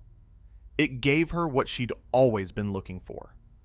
And the fact that she has to fight her way out of something she genuinely wants is what makes the scene so powerful and so disturbing. Because here's the question the show is asking. Is relentless optimism a form of denial? Is refusing to engage with darkness a kind of darkness in itself? Mabel's strength, her ability to find joy in any situation, is also her weakness. It's the thing that makes her vulnerable to the bubble. And the show suggests, gently but unmistakably, that true growth requires not just the ability to find happiness, but the willingness to face unhappiness, to sit with discomfort, to accept that some things can't be made better with glitter and enthusiasm. And if you're finding these layers as fascinating as I do, and you haven't subscribed yet, please do. It means more than you might think. These long videos take weeks to put together, and every subscriber is a vote of confidence that this kind of content matters. We've still got a lot of ground to cover tonight. Now, I want to return to something I mentioned earlier and really expand on it, because I think it's one of the most underappreciated aspects of the show's darkness. I'm talking about Journal 3, the physical book that Hirsch and his team published as a real-world artifact. In the show, Journal 3 is the book that Dipper finds in the first episode. It's written by the author, who we later learn is Stanford Pines, and it documents the strange creatures and phenomena of Gravity Falls. In the show, it's a plot device, a source of information that drives the mystery forward. But the published version of Journal 3, the real book you can hold in your hands, tells a story that the show only hints at. And that story is the slow disintegration of Stanford Pines' mind. The early entries in Journal 3 are meticulous. The handwriting is neat. The illustrations are detailed and carefully labeled. The scientific observations are precise. This is the work of a man in full control of his faculties, approaching the supernatural with the rigor and discipline of a trained researcher. He's cataloging. He's theorizing. He's drawing conclusions based on evidence. It's genuinely beautiful work. But as the journal progresses, things change. The handwriting becomes less controlled. The entries become shorter, more fragmented. The illustrations grow rougher, less precise. Ford starts making mistakes, misspelling words he would have caught before, getting facts wrong that he'd previously documented correctly. The margins fill with scrawled notes that seem disconnected from the main entries, tangential observations, paranoid warnings, and increasingly desperate pleas to himself to stay awake. Stay awake. That detail is crucial, because as we know, Bill enters Ford's mind when Ford sleeps, and Ford, realizing this, tries to stop sleeping entirely. The journal documents his descent into sleep deprivation with a specificity that's genuinely disturbing. He writes about the hallucinations, the tremors, the loss of fine motor control. He writes about seeing things that aren't there, or that he thinks aren't there, because how can he be sure anymore? Bill has so thoroughly compromised his sense of reality that Ford can no longer trust his own perceptions. And then there's the blacklight edition of Journal 3, a special version of the book that reveals hidden content when you shine a UV light on the pages. And what the black light reveals is extraordinary and deeply unsettling. There are entries written by Bill himself, messages left during the periods when Bill controlled Ford's body. These entries are in Bill's distinctive all-caps handwriting, and they range from mocking commentary on Ford's weakness to chilling reminders that Bill is always watching. Some pages contain drawings that Ford didn't make, images that appear to have been created while Ford was unconscious, by hands that Ford couldn't control. The blacklight edition also reveals that Ford drew eyes around every person in the journal, every face, every figure, surrounded by tiny, carefully drawn eyes. It's a visual representation of paranoia so complete that it saturates every page. Ford trusted no one, suspected everyone, and he expressed that suspicion not through words, but through obsessive, repetitive imagery that only becomes visible under ultraviolet light. This is a document of a mind being dismantled from the inside, not quickly, not dramatically, but slowly, page by page, entry by entry. The Ford who begins Journal 3 is not the Ford who ends it. And the transformation isn't just sad, it's clinical. It reads like the case file of a patient in decline. And the cause of that decline isn't disease or age. It's another being, deliberately and systematically destroying Ford's ability to function.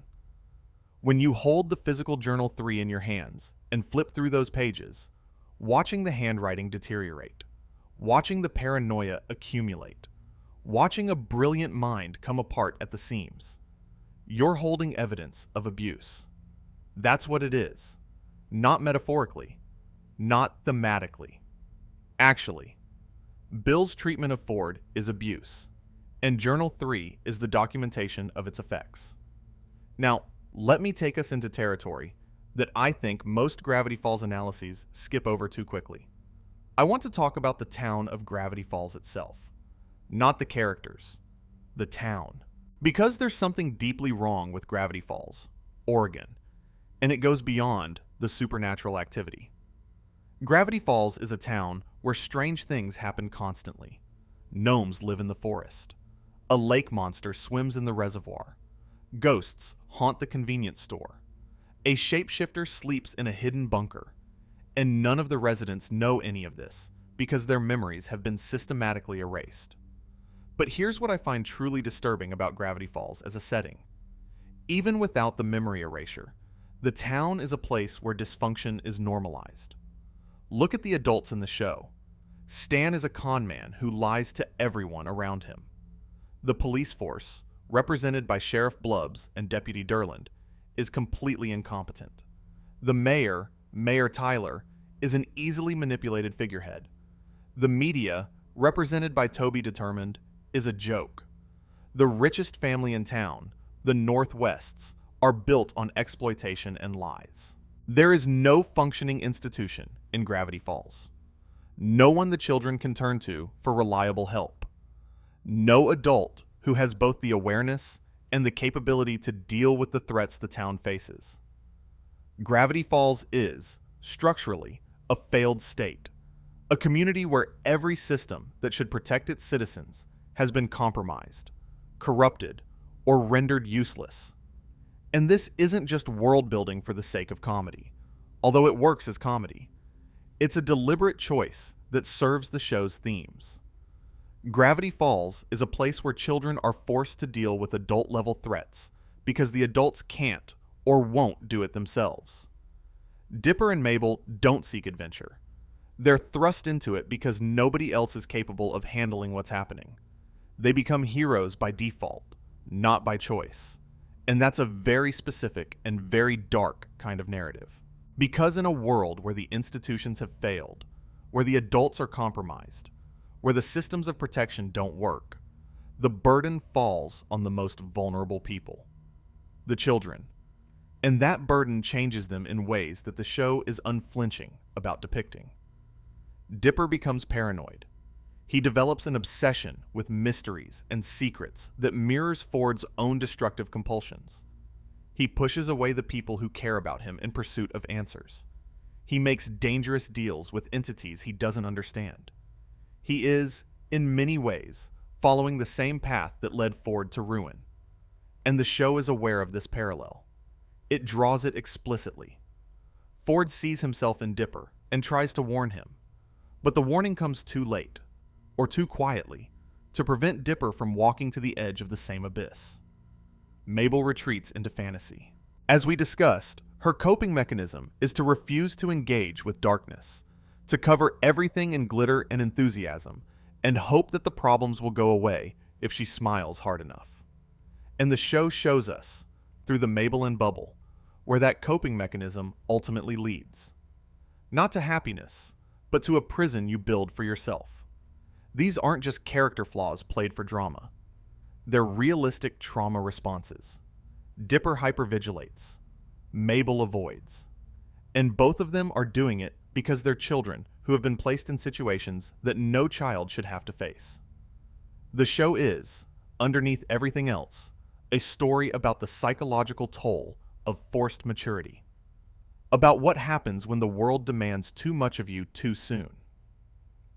And here's where I want to bring in something that doesn't get discussed nearly enough. The relationship between Dipper and Ford. When Ford emerges from the portal in Not What He Seems, Dipper is immediately drawn to him. And why wouldn't he be? Ford is everything Dipper wants to be. He's brilliant. He's brave. He's the author, the person who wrote the journal that changed Dipper's life. And most importantly, Ford takes Dipper seriously. He treats Dipper like an intellectual equal. He offers to take Dipper on as his apprentice. On a first viewing, this relationship is heartwarming.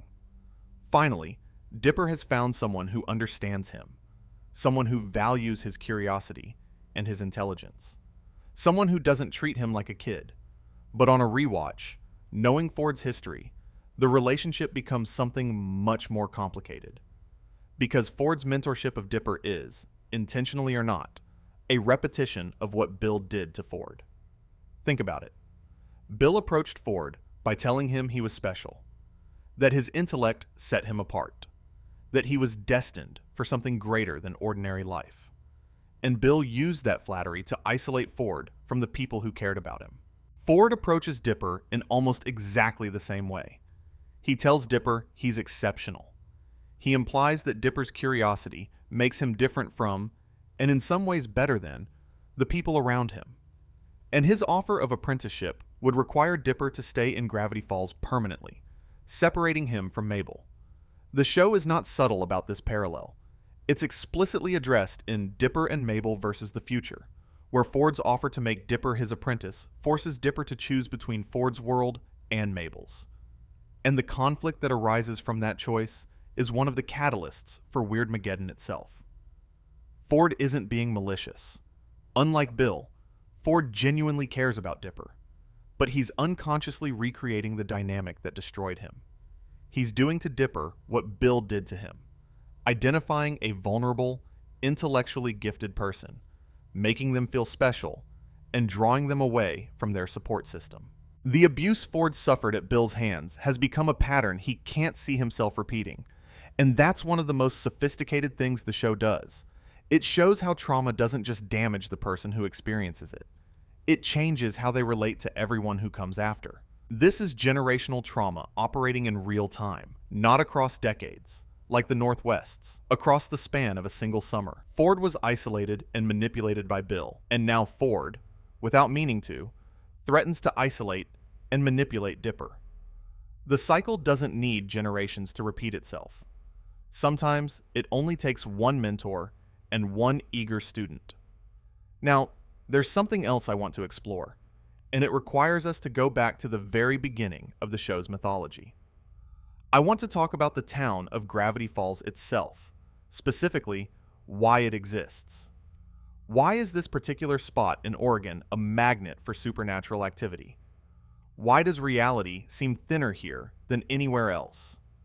The show provides an answer, though it's scattered across multiple episodes and supplementary materials. Gravity Falls sits on a natural anomaly. The weirdness of the town isn't caused by any single event or entity. It's intrinsic to the location. The town is built on a place where the boundaries between dimensions are naturally weak. This is why the forest is full of strange creatures. This is why time behaves oddly. This is why Bill Cipher was drawn to this specific spot when he was looking for someone to build his portal. But what the show implies, without ever quite stating directly, is that the anomaly may be getting worse. The supernatural activity in Gravity Falls seems to have intensified over time, with the most dramatic escalation coinciding with Ford's arrival and his research into the anomaly. Ford didn't just study the weirdness. He poked at it. He probed it. He opened doors that were closed for good reason. And the portal he built, the machine that sucked him into another dimension, may have permanently widened the cracks. This is another instance of the show's central theme, the cost of knowledge. Ford's research into the anomaly didn't just attract Bill's attention. It may have destabilized the fabric of reality in Gravity Falls permanently. The weird things that Dipper and Mabel encounter throughout the show aren't just natural phenomena. Some of them may be direct consequences of Ford's work. The author of the journals, the man whose research Dipper idolizes, may have been the cause of many of the dangers the show documents. And if you think about it, that makes Journal 3 not just a guide to the supernatural. It's a confession. A record of the damage one man's curiosity inflicted on an entire community. Every creature Ford cataloged, every anomaly he documented, every danger he mapped, some of those things might not have existed if he'd left the anomaly alone. The journals aren't just science, they're evidence. That's another layer of darkness that only becomes visible on rewatching. Dipper treasures Journal 3 as a source of wisdom and adventure. But Journal 3 is also an account of the ways in which Ford made Gravity Falls more dangerous for everyone who lived there. The book that Dipper sees as a guide to the mysteries of the universe is also a record of one man's hubris and the consequences that everyone else had to pay. And speaking of consequences, let me bring us to something that I think deserves much more attention than it typically receives. I want to talk about Into the Bunker, the second episode of Season 2, and specifically about the Shapeshifter. The Shapeshifter, designated Experiment 210 in Ford's research, is one of the most disturbing creatures in the entire show. It's an entity that can perfectly replicate any form it has seen, including voice, mannerisms, and body language. When Dipper, Mabel, Seuss, and Wendy discover Ford's underground bunker and accidentally release the Shapeshifter, it immediately begins using their own forms against them.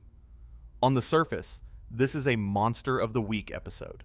A scary creature, a tense action sequence, a narrow escape. But the Shapeshifter represents something deeper. It's the show's most literal embodiment of the theme of deception. Here is a creature that can wear anyone's face, steal anyone's voice, and use someone's own identity as a weapon against them. Sound familiar? It should, because that's exactly what Bill Cipher does, just on a cosmic scale rather than a biological one. The Shapeshifter episode is also significant for what it reveals about Ford's research methods. Ford found the Shapeshifter as an egg. He raised it. He studied it. He gave it access to the journals, which allowed it to see and learn hundreds of different forms. And when it became too dangerous, he froze it in a cryogenic tube and sealed it in the bunker. Ford's relationship with the Shapeshifter parallels his relationship with Bill in miniature.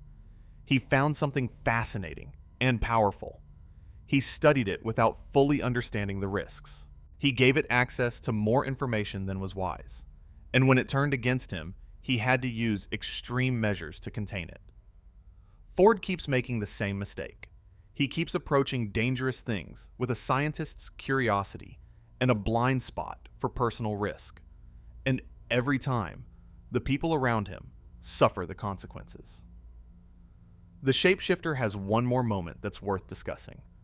As it's being frozen, it shifts into a form designed to terrify Dipper. It takes on what it claims will be the form of the person who will ultimately defeat Dipper, presumably the last thing Dipper will ever see. And it freezes in a grotesque, nightmarish version of a human face, mouth open in a scream, eyes wide with malice.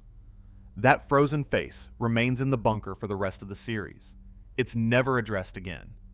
But it's there, sealed underground, waiting. A screaming prediction of doom, trapped in ice, hidden beneath a town where memory itself has been weaponized. Just another layer of the darkness that sits beneath the surface of Gravity Falls, never quite visible, but always present.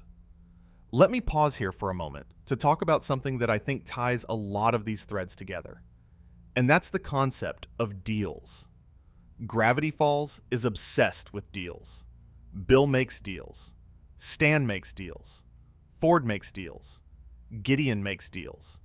Even Dipper and Mabel make deals. The entire economy of the show's supernatural world runs on bargains, exchanges, and the fine print that nobody reads. And the show is very clear about one thing. Deals always cost more than they promise. Bill offers knowledge in exchange for a puppet body. Ford gains scientific insight at the cost of his autonomy. Stan trades his identity for a chance to save his brother. McGucket trades his memories for peace of mind. Gideon trades his soul for power. Every deal in Gravity Falls is a trap, not because the other party is dishonest, but because the terms are always worse than they appear. This is, I think, the show's most trenchant observation about the nature of power. Power in gravity. Falls doesn't come from strength or intelligence. It comes from information asymmetry. Bill wins because he knows more than the people he's dealing with. The Northwests maintain their dynasty because they control information about the town's history. The Society of the Blind Eye exercises control by literally erasing information from people's minds. And the way to resist power, the show argues, is through transparency. The moments of genuine heroism in Gravity Falls are moments of honesty. Stan confessing his identity. Pacifica opening the mansion gates. McGucket confronting his lost memories. Ford admitting that he was manipulated. These moments of truth-telling are presented as more powerful, more transformative than any magical artifact or supernatural ability. The show's final message, distilled to its essence, is this: the most dangerous thing in the world is a secret, and the most powerful thing in the world is the truth. And the space between those two things, the gap between what we hide and what we reveal, is where all the darkness of Gravity Falls lives.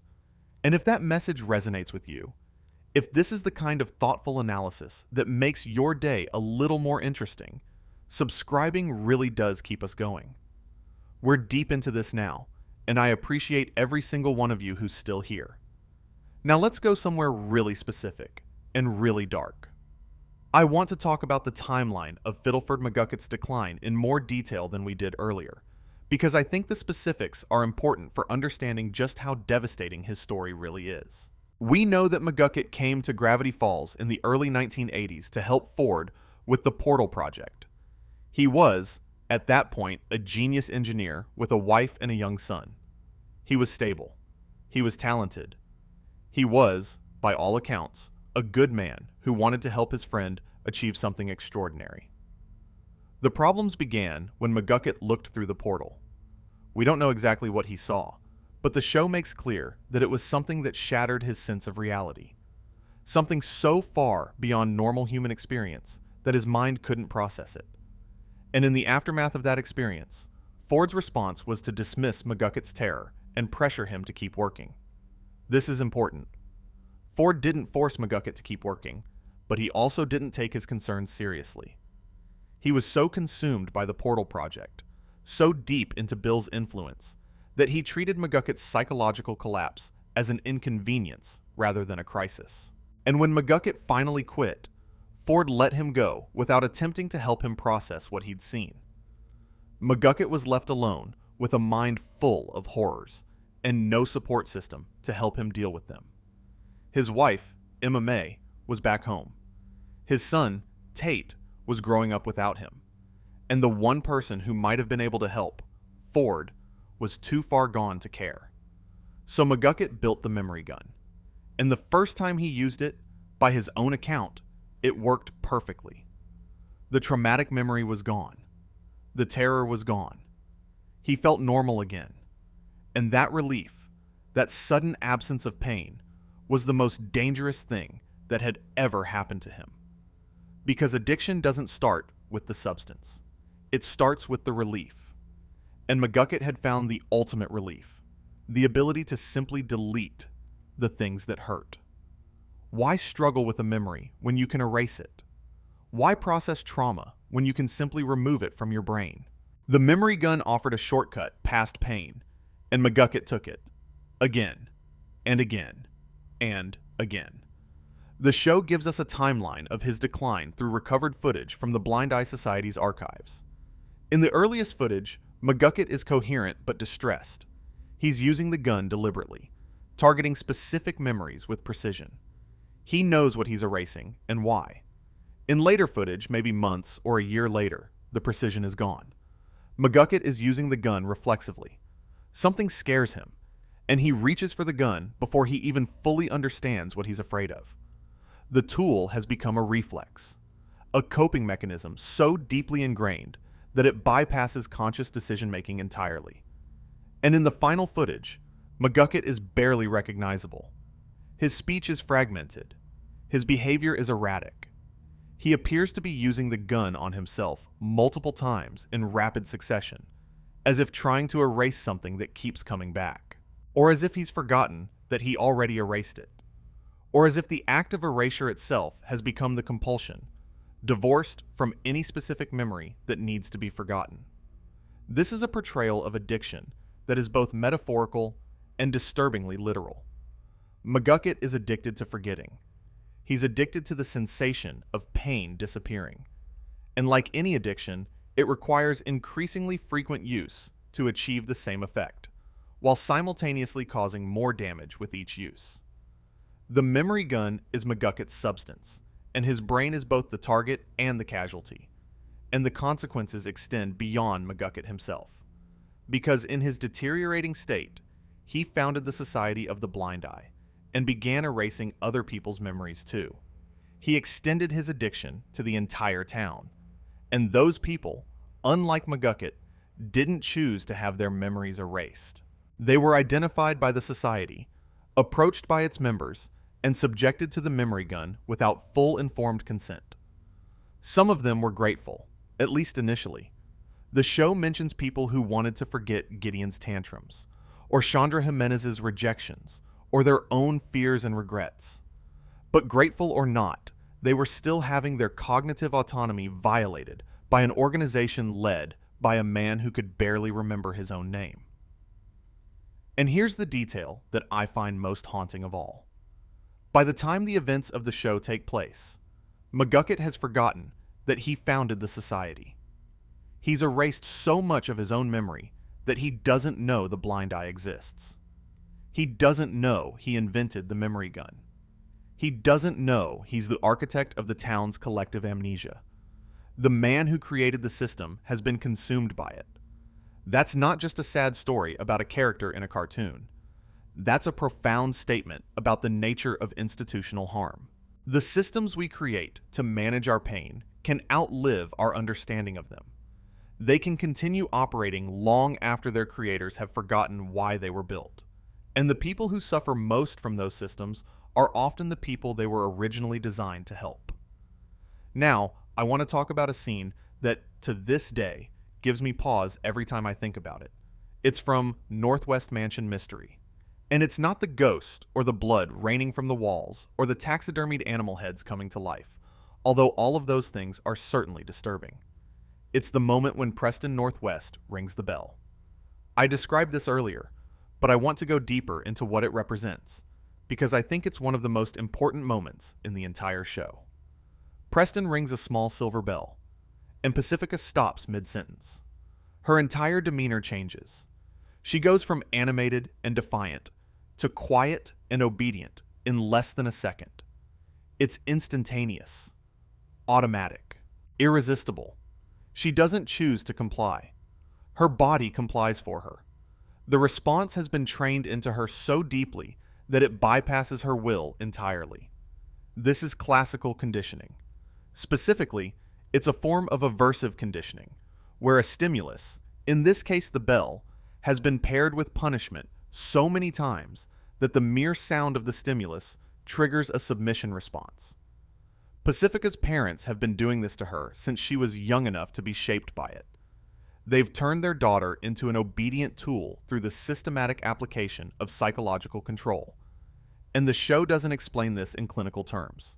It doesn't have a character name the technique or discuss the psychology behind it. It just shows you. It shows you a father ringing a bell and a daughter going silent. And it trusts you to understand what you're seeing. That trust, that willingness to depict something deeply disturbing without explaining it away, is one of the bravest things about Gravity Falls. A lesser show would have a character say something like, "That's terrible. You can't treat your daughter that way." Gravity Falls just shows the bell, shows the silence, and moves on. And the silence is worse than any speech could be. On a rewatch, every scene with Pacifica before Northwest Mansion Mystery changes. Every moment where she's mean to Mabel, every instance of her snobbery and cruelty gets recontextualized. This isn't a girl who's spoiled. This is a girl who's controlled. Her cruelty toward others is a mirror of the cruelty inflicted on her. She treats people the way she's been treated, as things to be managed, manipulated, and silenced when they become inconvenient. And her arc, the journey from antagonist to ally, isn't just character development. It's recovery. Pacifica. Learning to defy her parents. Learning to open the gates. Learning to choose kindness over conditioning. That's a story about a person recognizing their own programming and choosing to override it. And anyone who has ever had to unlearn the behaviors that their family taught them knows how hard that is, how frightening, how lonely. The Book of Bill takes Pacifica's trauma even further, as we discussed. Her nightmares about blood on her hands, the cardboard cutout family, the destruction she causes by simply existing.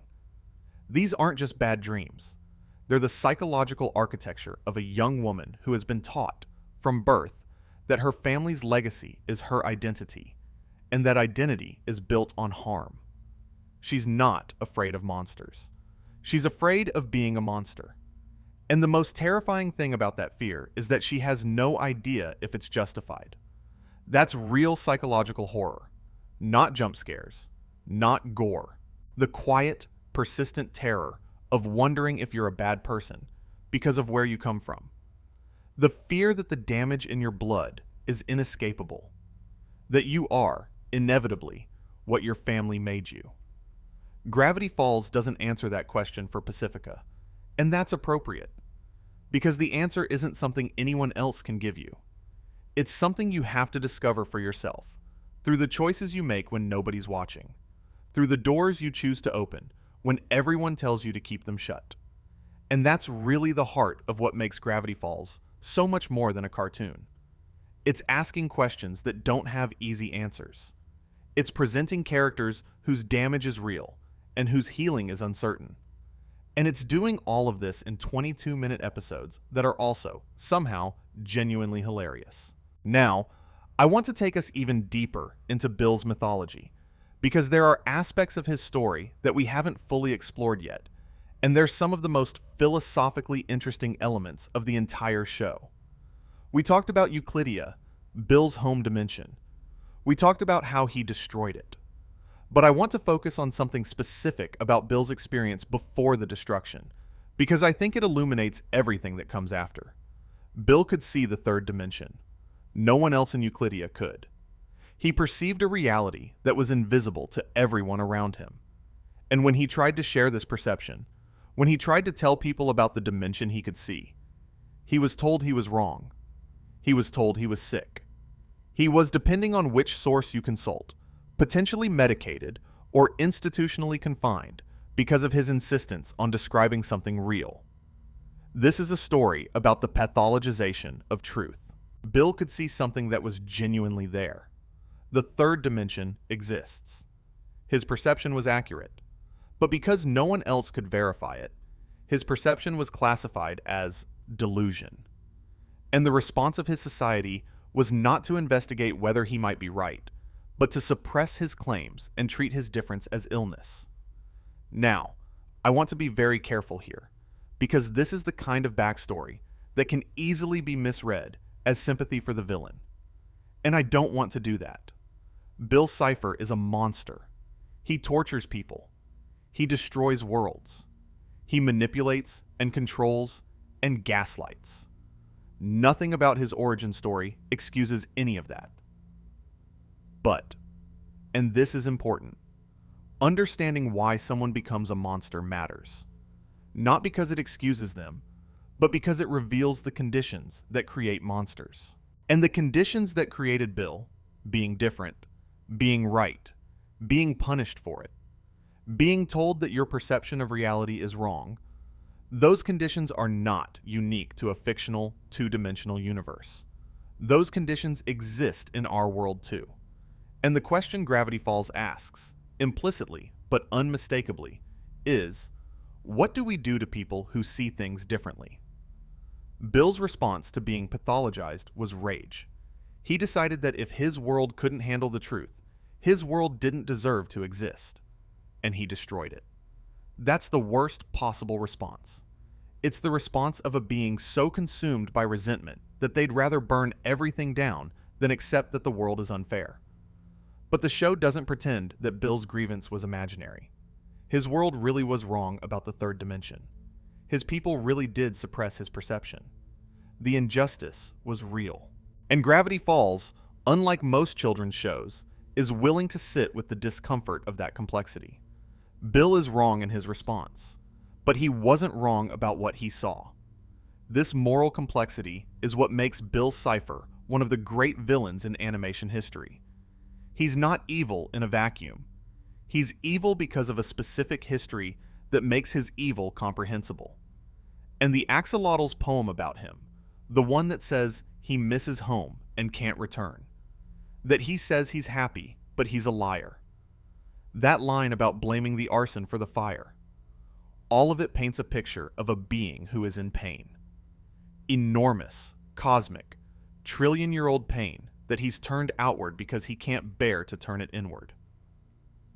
And here's the really provocative question that the show asks through Bill. Is there any point at which a being becomes so damaged that they can no longer choose to be good? Bill has been carrying the weight of a destroyed dimension for longer than the human species has existed. He's been alone with his guilt and his grief for an incomprehensible span of time. At what point does that kind of damage become permanent? At what point does the capacity for empathy simply atrophy from disuse? The show doesn't answer this question, but it asks it. And the fact that it asks it about a villain in a children's cartoon is what separates Gravity Falls from virtually every other show in its category. And you know, if this is the kind of deep exploration that adds something to your day, I genuinely appreciate you subscribing. It's the single best way to support what we do here. We're nearing the final stretch of this deep dive, and there's still some really important ground to cover. Let me bring us now to Weirdmageddon in more detail than we covered it before. Because the final arc of Gravity Falls, spanning the last 3 episodes of the series, is where every thread the show has been weaving comes together. And the darkness, which has been building slowly for 40 episodes, finally erupts into something that's almost overwhelming. Weirdmageddon begins in episode 18 of season 2, when Mabel accidentally gives the interdimensional rift to Bill. This happens because of the conflict between Dipper and Mabel over Ford's apprenticeship offer. Mabel, feeling abandoned by her brother, takes the rift, and Blendin Blandin, possessed by Bill, convinces her to hand it over. Bill cracks the rift open, and reality breaks. What follows is the most sustained nightmare sequence in Disney Channel history. The sky tears open. A pyramid descends. Bill Cipher, now in his full physical form, enormous, golden, and radiating power, reshapes Gravity Falls according to his will. The laws of physics become suggestions. Gravity reverses. Time stutters. and the creatures of the nightmare realm, interdimensional beings who have been imprisoned in the void between dimensions, pour into our world. The imagery during Weirdmageddon is consistently more graphic and more disturbing than anything that came before it. Eye bats patrol the sky, turning anyone they catch into stone. The stone people are conscious, but immobilized, frozen in whatever pose they were in when they were caught. Some of them are frozen mid-scream.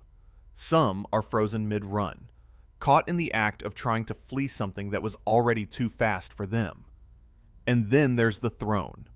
We talked about it earlier, but I want to emphasize something about it that I think gets lost in the general discussion of the scene. The throne isn't just an arrangement of bodies. It's artistic. Bill has deliberately posed the frozen citizens of Gravity Falls into a shape that pleases him. He's arranged human beings like furniture, positioning their limbs and torsos to create armrests and backrests and footrests. He's treating sentient beings as craft supplies, as raw material for interior decoration, and he sits on it. He sits on a chair made of people and makes jokes. He throws a party. He invites the monsters of the nightmare realm to celebrate the end of the world while sitting on a throne made of screaming frozen humans. The contrast between the party atmosphere and the suffering of the throne's occupants is one of the most viscerally disturbing things in the show. It's festive cruelty, celebratory horror, and it's played with a casualness that makes it worse, because Bill genuinely doesn't see anything wrong with what he's doing. That's the key to understanding Bill during Weirdmageddon. He's not performing cruelty for effect. He's not being dramatic. He genuinely believes that his actions are either neutral or positive. He's freed the monsters from the nightmare realm, hasn't he? He's created a world without rules, without limits, without the boring constraints of physical law. In his mind, Weirdmageddon is liberation. The fact that liberation involves turning human beings into furniture is, to Bill, an irrelevant detail. This is the nihilism at the core of Bill's character rendered in its most extreme form. Not the intellectual nihilism of philosophers, but the operational nihilism of a being who has been so damaged for so long that the suffering of others has become genuinely imperceptible to him. Bill doesn't ignore other people's pain. He can't see it. It doesn't register as meaningful data. And that makes him far more frightening than a villain who delights in suffering, because at least a sadist acknowledges that suffering is real. Bill doesn't even get that far. But Weirdmageddon has another component that I think is even darker than Bill's cosmic tyranny, and it's Mabeland. We talked about the bubble that traps Mabel, but I want to focus on what the bubble reveals about Bill's understanding of human psychology. Because Bill created Mabeland. He designed it. He built a prison specifically tailored to Mabel's desires, a world that gives her everything she wants so perfectly that she won't want to leave. That means Bill studied Mabel. He analyzed her. He figured out exactly what she craved most: an endless summer, a world without consequences, a place where growing up never happens, and he used that understanding to build a cage she'd walk into willingly. This is the same technique he used on Ford, just applied to a different person. Find the vulnerability. Build a world around it. Make the cage so comfortable that the prisoner defends it. Bill doesn't need chains. He needs insight. He needs to understand what you want so deeply that he can give it to you. And once you have it, you'll imprison yourself. That's terrifying. Not because of what it says about Bill, but because of what it says about us. We all have a Mabeland.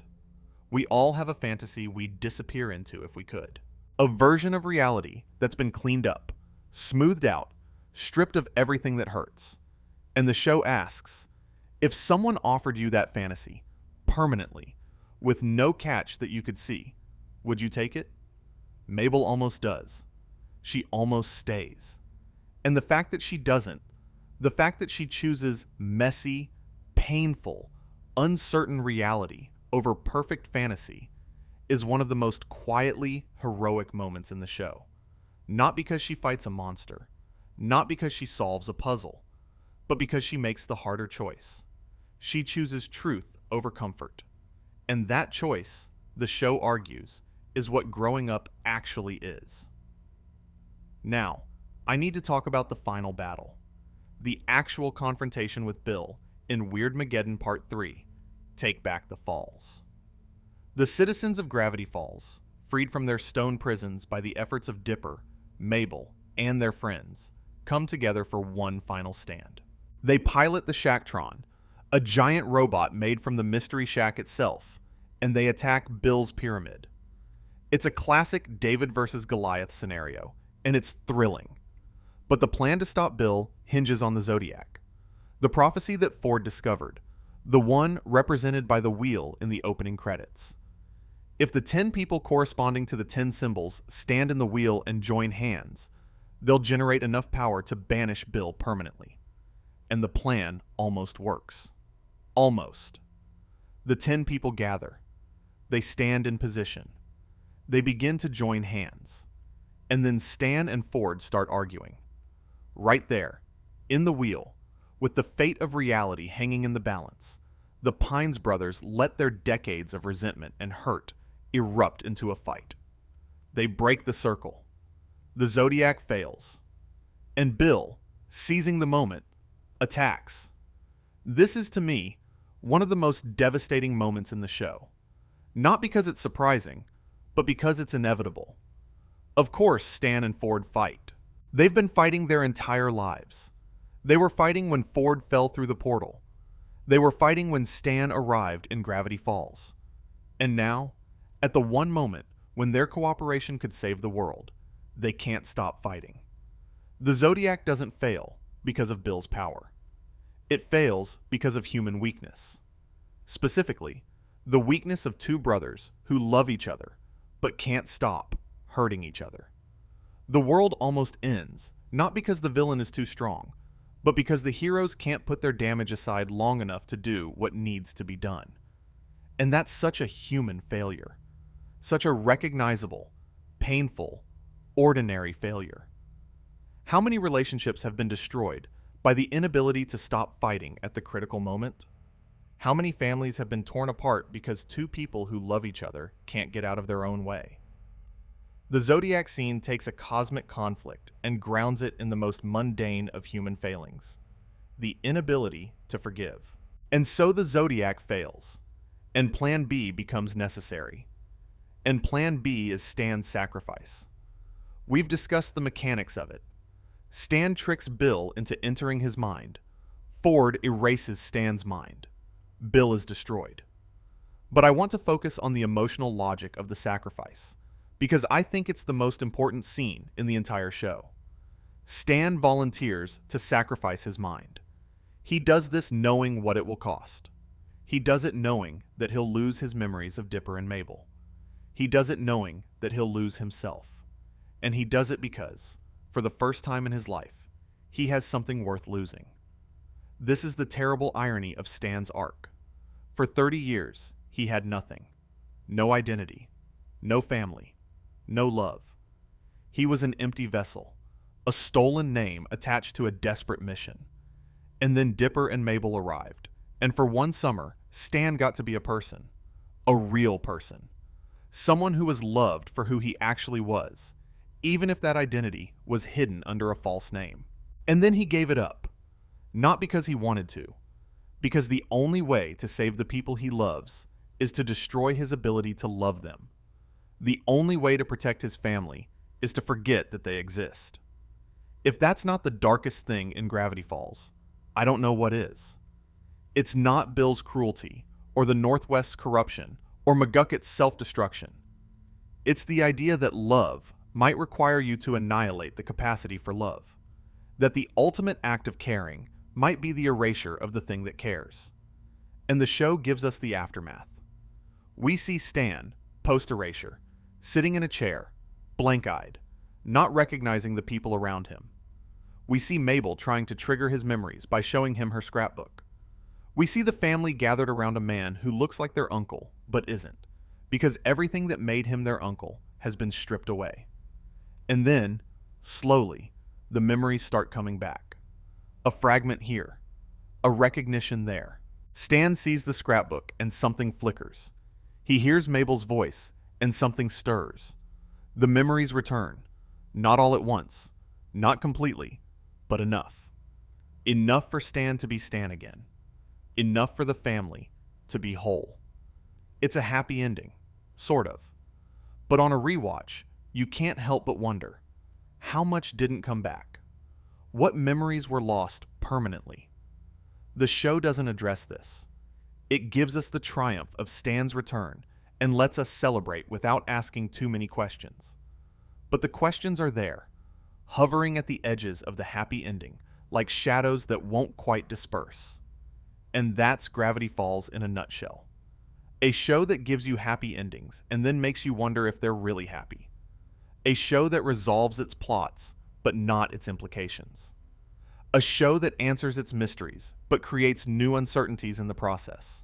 I want to take a few more minutes to talk about the Axelottle, because this entity represents perhaps the deepest and most mysterious layer of the Gravity Falls mythology, and its implications are genuinely mind-bending. The Axelottle appears in the expanded Gravity Falls universe, primarily in supplementary books and in Bill's final moments during the series. It's described as an immensely powerful being, possibly the most powerful entity in the Gravity Falls cosmology, existing outside of normal dimensional space. And its relationship with Bill Cipher is one of the most fascinating and least understood elements of the lore. Bill invokes the Axelottle's name as he's being erased, calling out for a second chance. And according to the Book of Bill, the Axelottle heard him. The Axelottle gave Bill an audience and offered him a deal: reincarnation, a new form, and a new beginning, in exchange for mandatory rehabilitation in the Theraprism.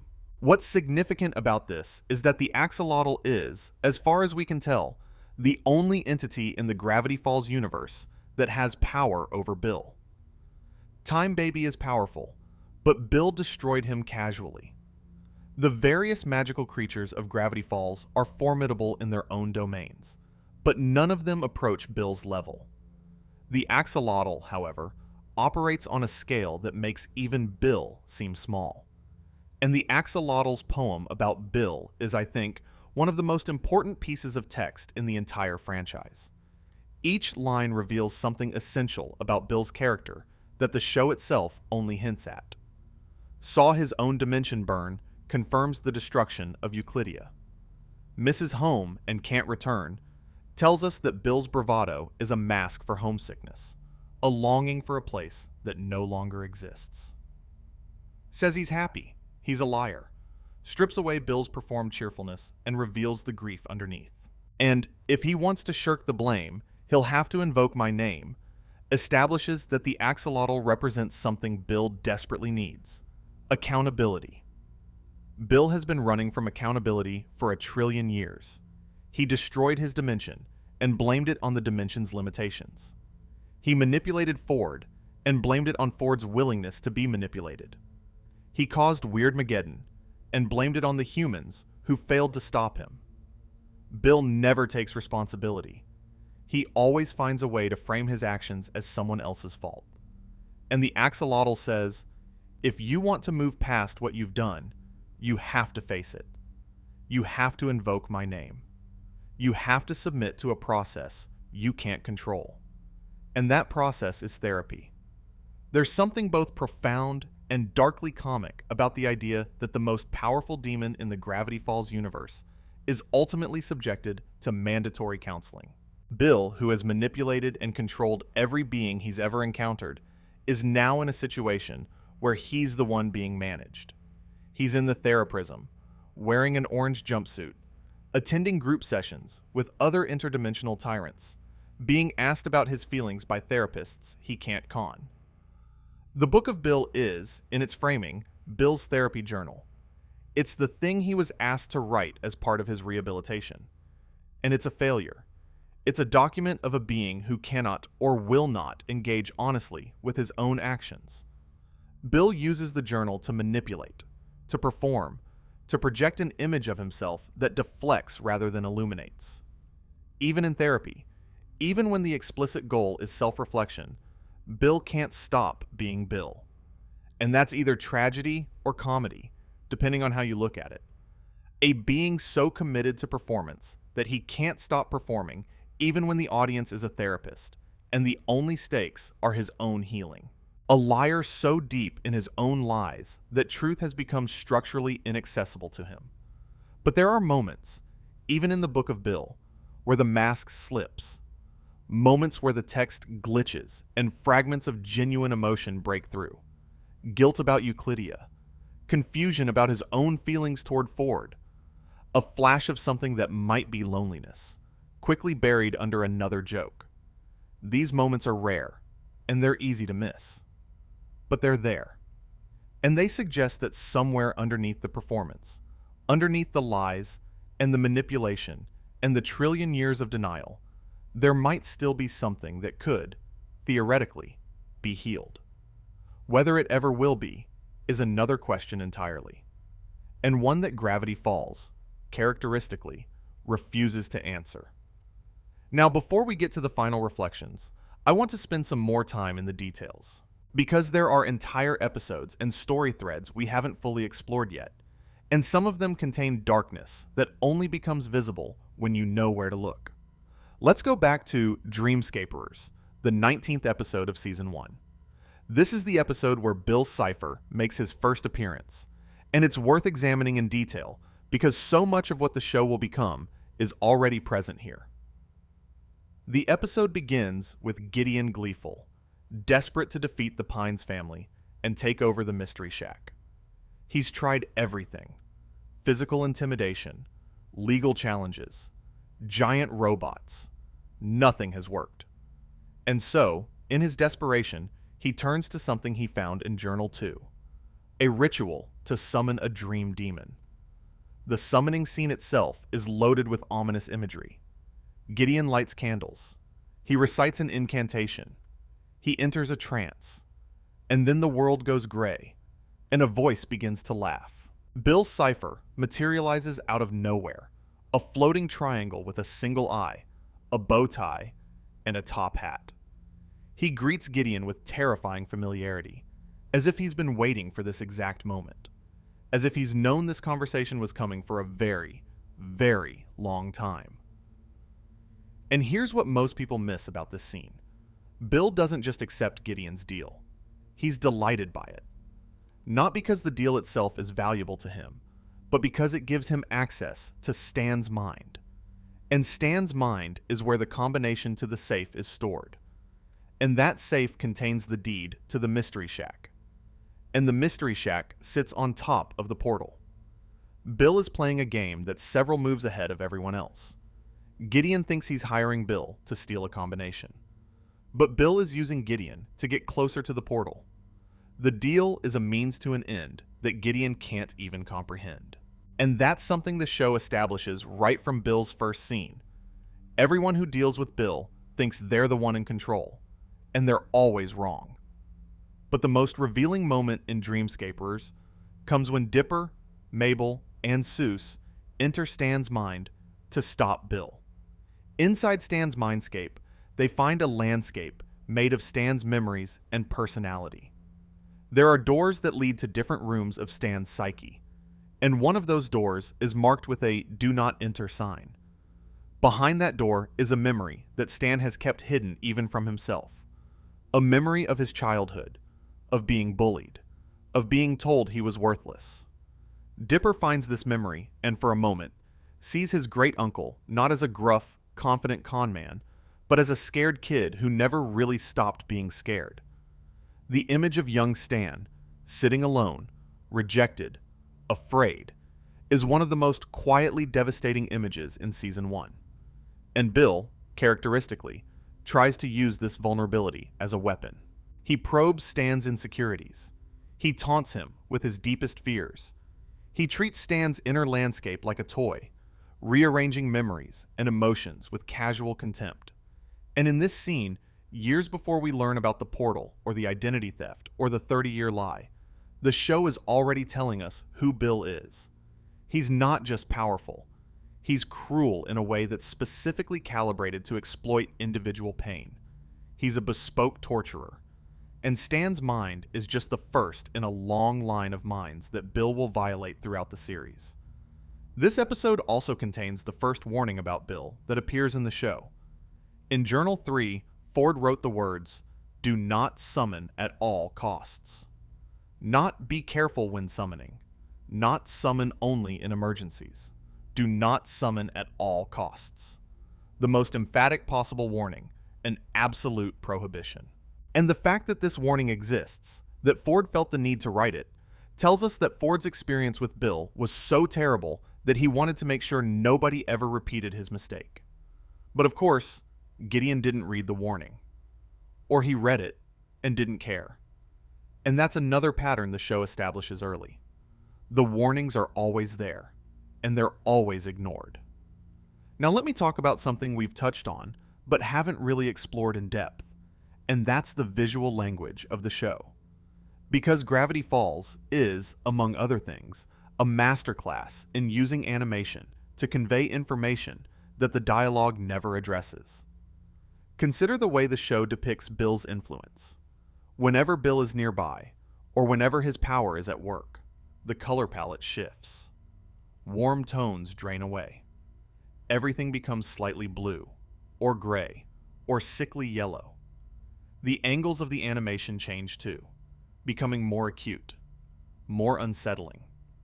Straight lines give way to triangular shapes. The geometry of the world starts to reflect Bill's own triangular form, as if his presence distorts not just reality, but the visual language used to depict it. This is subtle on a first viewing. Most viewers register it as, the scene feels creepy, without being able to articulate why. But on a rewatch, once you know to look for it, Bill's visual influence is everywhere. It's in the triangular window patterns of the Mystery Shack. It's in the pyramid shape of the town's water tower. It's in the way certain shadows fall in certain scenes, casting angular shapes that shouldn't be there. The show is telling you that Bill has been influencing Gravity Falls for far longer than any character realizes, and it's telling you through the visual medium itself, rather than through exposition. There's another visual detail that deserves attention, and it involves the opening credits. We've talked about the cryptogram and the reversed whisper, but there's a moment in the credits that changes in the final few episodes of the series. A blink and you miss it frame where Bill's image flashes on screen, replacing one of the normal images. And the reversed whisper changes too. During the Weirdmageddon episodes, the reversed messages become increasingly panicked and desperate. The playful mystery-solving tone of earlier seasons gives way to something that sounds like a warning, a plea. This mirrors the show's own trajectory. What starts as a fun puzzle becomes a genuine crisis. The coded messages that were once games for the audience become SOS signals from a show that knows it's heading towards something terrible. And that shift, from playful to urgent, is captured not in the episodes themselves, but in the paratextual elements that surround them. The opening credits, the end cards, the cryptograms. Even the meta-structure of the show acknowledges the gathering darkness. Let me also spend some time on a character we've mentioned in passing, but who deserves more attention. Blendin Blandin, the time traveler. Blendin appears in several episodes, starting with The Time Traveler's Pig in Season 1. He's a time enforcement agent from the year 20,701, sent to the past to fix temporal anomalies. He's nervous. He's awkward. He wears a ridiculous outfit. And he's played almost entirely for comedy. But Blendin's story takes a sharp turn in Season 2. In Blendin's game, we learn that Blendin was imprisoned and punished by the Time Police for the temporal anomalies that Dipper caused by using the time travel device. Blendin suffered the consequences of someone else's actions. He was punished for a mess he didn't make. And his response is to challenge Dipper and Mabel to a gladiatorial game in the future, where the losers will be erased from existence. That's dark enough on its own. But the really disturbing part comes later, during Weirdmageddon, when it's revealed that Bill has been possessing Blendin. Bill used Blendin's body, just as he used Dipper's in Sock Opera and Ford's during the Portal Project, as a vehicle to achieve his goals. Specifically, Bill used Blendin to get close to Mabel and trick her into handing over the interdimensional rift. Blendon is, essentially, a victim 3 times over. He's punished for Dipper's time crimes. He's possessed by Bill without his knowledge or consent, and he's used as a tool to trigger the apocalypse. And through all of this, the show treats him as a comic character. His suffering is the setup for jokes. His victimization is played for laughs. And on a first viewing, that's fine. He's funny. The comedy works. But on a rewatch, Blendon's story becomes a case study in how the show hides real pain behind humorous presentation. Blendon is a person who has been consistently used and discarded by more powerful beings. He has no agency. He has no power. He's a pawn in games he doesn't understand. And every time he appears, something bad happens to him. The show uses his comic incompetent tense as a mask for what is, underneath, a deeply sad story about a person who has never once been in control of his own life. And this connects to something broader about Gravity Falls that I think is worth noting. The show is full of secondary characters whose lives are defined by suffering that the narrative treats as normal. Toby Determined, the town journalist, is depicted as pathetic and lonely, and the show invites us to laugh at his loneliness. Robbie Valentino, the teenage goth, is shown to be deeply insecure and emotionally immature, and his pain is treated as comedy. Even Wendy Corduroy, one of the show's most likable characters, comes from a family of aggressive lumberjacks and seems to be performing a cool detachment that masks genuine anxiety. Gravity Falls is populated by wounded people, and the show's genius lies in making that population feel like a community rather than a catalog of trauma. These aren't issue of the week characters designed to teach a specific lesson. They're people, complex, contradictory, funny, and sad people who happen to live in a town where the supernatural provides a constant metaphor for the pain they're already carrying.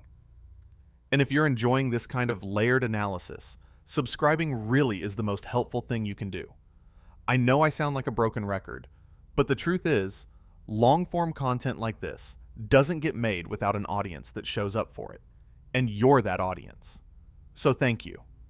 Now, let me talk about something that I find endlessly fascinating about Gravity Falls, and that's the community it created. Because one of the most remarkable things about this show isn't what it contains, but what it inspired. When Gravity Falls first aired, the coded messages and hidden details created a puzzle-solving community unlike anything television had seen before. Fans formed decoder networks. They built cipher-solving tools. They frame-by-frame analyzed every episode, cataloging every background detail, every numerical sequence, every suspicious shadow. And they did this not as a novelty, but as a sustained, years-long collective effort.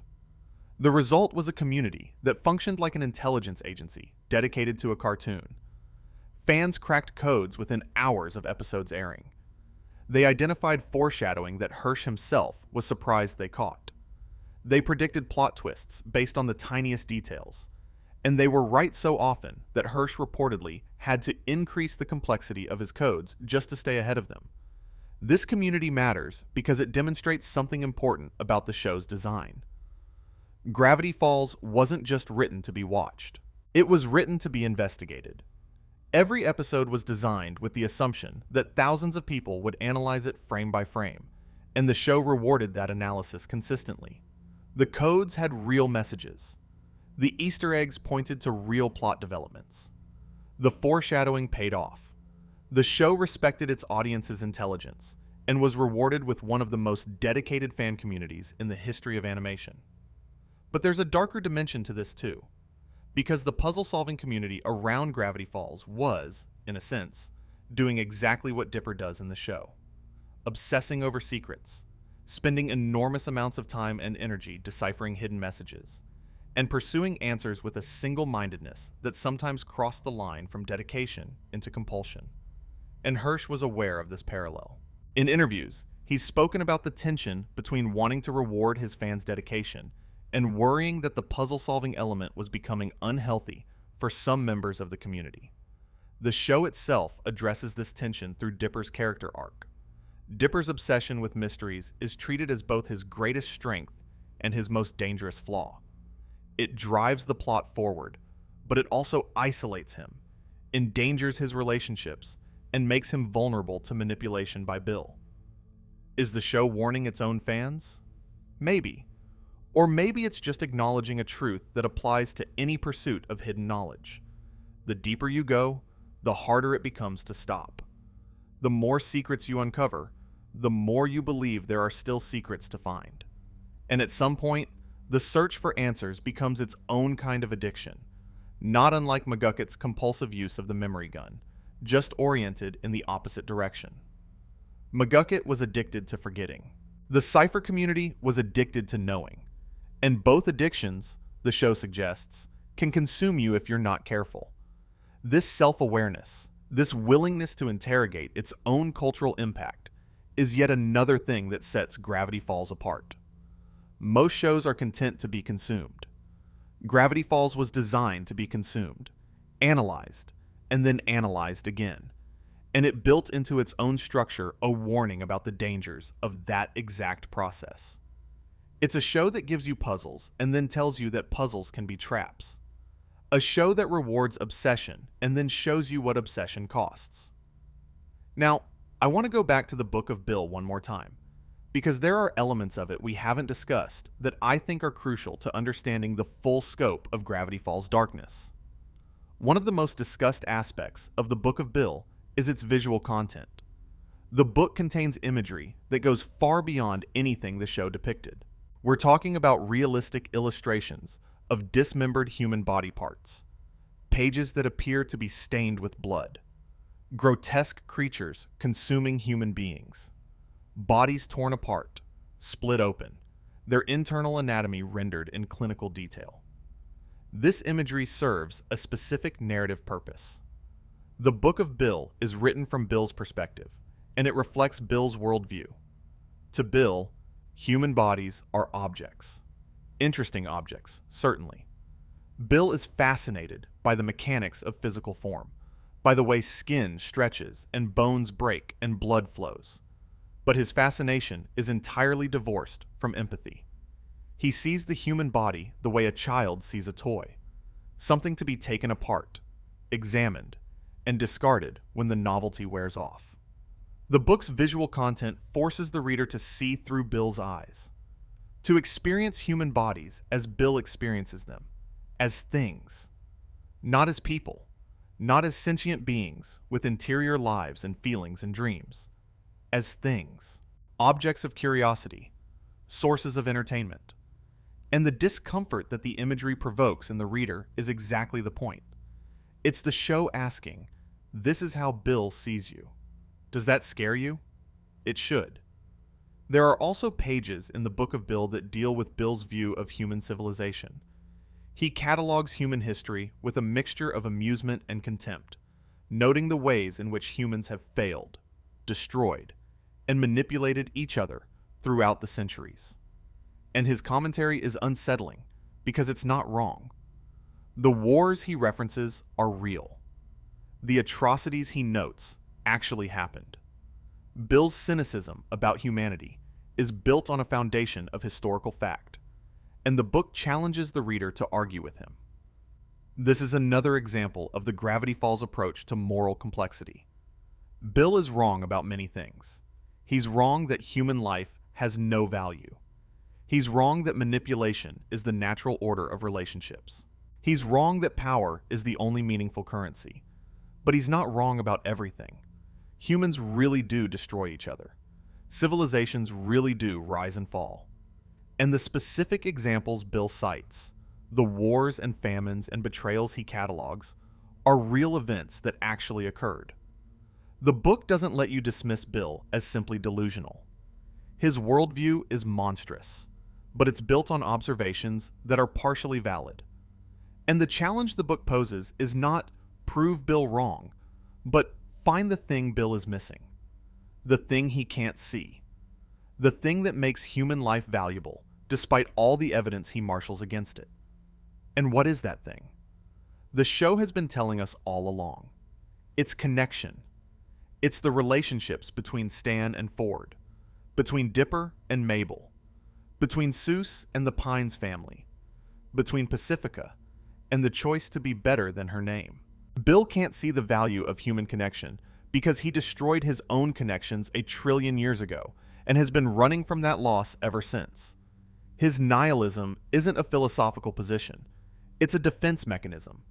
If nothing matters, then what he did to Uklidia doesn't matter either. If human connections are worthless, then the connections he lost are nothing to grieve. Bill's entire worldview is constructed to protect him from the weight of his own history. And the tragedy of his character is that the very thing he dismisses as worthless, genuine connection with other beings, is the only thing that could ever heal him. He's standing in front of the cure and insisting that the disease is preferable. And he's been doing it for 1 trillion years. Let me also talk about something specific from the Book of Bill that hasn't received enough attention. The book contains a sequence where Bill describes the moments after the destruction of Uklidia. The text becomes fragmented. Words disappear into static. The confident, mocking voice of Bill Cipher breaks down into something barely coherent. And in those fragments, you can piece together glimpses of genuine horror. Bill watching his dimension collapse. Bill reaching for people who aren't there anymore. Bill standing in the void where his home used to be, surrounded by nothing. These fragments are designed to be difficult to read, both literally and emotionally. The text is partially obscured, requiring effort to decode. And the effort of decoding mirrors the emotional effort of confronting what Bill has been hiding for 1 trillion years. The secrets don't reveal themselves easily. You have to work for them. And when you find them, they hurt. This is extraordinarily sophisticated narrative design for what is, ostensibly, a companion book to a children's cartoon. Hirsch is using the physical medium of the book, its layout, its visual design, its interactive elements, to replicate the emotional experience of uncovering repressed trauma. The reader performs the same act of excavation that a therapist might guide a patient through, digging through layers of defense and deflection to reach the raw wound underneath. And what they find is a being in pain. Not the spectacular, dramatic pain of a villain's monologue. The quiet, suffocating pain of someone who has lived with a terrible secret for longer than human comprehension can accommodate. Bill destroyed his world. Bill killed his family. Bill has been carrying the souls of his parents inside him for nearly 1 trillion years. And he has never once, in all that time, allowed himself to truly face what he did. Until the theraprism. Until the Axelottle forced him into a room with no exit and said, "Write it down." And even then, even when forced to confront his history, Bill couldn't do it. The Book of Bill is a failed confession. A journal that begins as manipulation and ends as avoidance. Bill starts the book trying to trick the reader into freeing him and ends it unable to complete a sentence about Uklidia. That failure is, in its own way, the most honest thing Bill has ever produced. Not the words he writes, but the words he can't. The sentences that trail off into static. The pages that blur. The moments where the mask slips and then is hastily replaced. These involuntary revelations tell us more about Bill than anything he says deliberately. And they tell us something that the show itself only hinted at. Bill Cipher, the all-seeing eye, the dream demon, the destroyer of worlds, is fundamentally incapable of facing himself. That's the final irony. The being who prides himself on seeing everything, who calls himself all-knowing, who claims to perceive reality more clearly than any other entity in the multiverse, cannot see the truth about himself. He's the most perceptive being in existence, and the one thing he can't perceive is his own guilt. His all-seeing eye is, in this one crucial respect, completely blind. And that blindness, that refusal to look inward, is what connects Bill to every other character in Gravity Falls. Stan refuses to look at who he really is, hiding behind Ford's name. Ford refuses to look at how he was manipulated, hiding behind his intellect. McGucket refuses to look at his memories, hiding behind erasure. Pacifica refuses to look at her family's crimes, hiding behind privilege. And Bill refuses to look at what he destroyed, hiding behind chaos. Gravity Falls is a show about the things we refuse to see. And on every rewatch, it shows you a little more of what you've been refusing to see yourself. And speaking of things we refuse to see, let me take us to an episode that I think is one of the most underrated in the entire series when it comes to hidden darkness. I'm talking about The Last Mabelcorn, the 15th episode of Season 2. On the surface, this episode has two plot lines. In the first, Ford is preparing the Mystery Shack for Bill's inevitable assault. He needs a unicorn hair to complete a protective barrier, and he sends Mabel and her friends to retrieve one from the last unicorn in the Gravity Falls forest, a creature named Celestabel Bethabel. In the second, Ford works on reinforcing the shack's defenses, while Dipper discovers a machine that records thoughts, which leads him to suspect that Ford may still be working with Bill. The Mabel plotline is mostly comedic.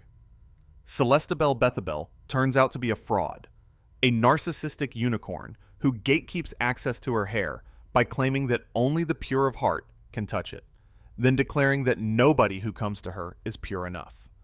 It's a fun subversion of fairy tale tropes, and it ends with Mabel and her friends literally fighting the unicorn and stealing her hair by force. Comedy gold. But the Ford and Dipper plotline is where things get genuinely unsettling. Dipper uses Ford's thought recording machine and discovers what appears to be Ford shaking hands with Bill, apparently still in league with the demon. Dipper confronts Ford, and Ford has to explain the truth. The image is old. It's from years ago, from before Ford understood what Bill really was. And the handshake, that innocent-looking gesture, was actually the moment Bill gained the ability to enter Ford's mind. A handshake. That's all it took. A simple, everyday human gesture of trust and agreement. And in the context of Gravity Falls, that handshake was an invasion. It was the moment Ford's cognitive autonomy was compromised. The moment a door opened in his mind that could never be fully closed. This detail rewrites every handshake in human experience. It takes something we do dozens of times a day, something we teach children as a sign of politeness and respect, and reveals it as the mechanism of Ford's violation. Bill didn't need a complex ritual or a dark incantation. He needed Ford to do something he'd done thousands of times before without thinking. Something ordinary. Something safe. That's what makes Bill's manipulation so effective and so terrifying. He doesn't operate in the dramatic register of horror movies. He doesn't need thunder and lightning and ominous chanting. He works through the mundane, through trust, through the everyday acts of human connection that we perform without thinking, because thinking about them would make life unbearable.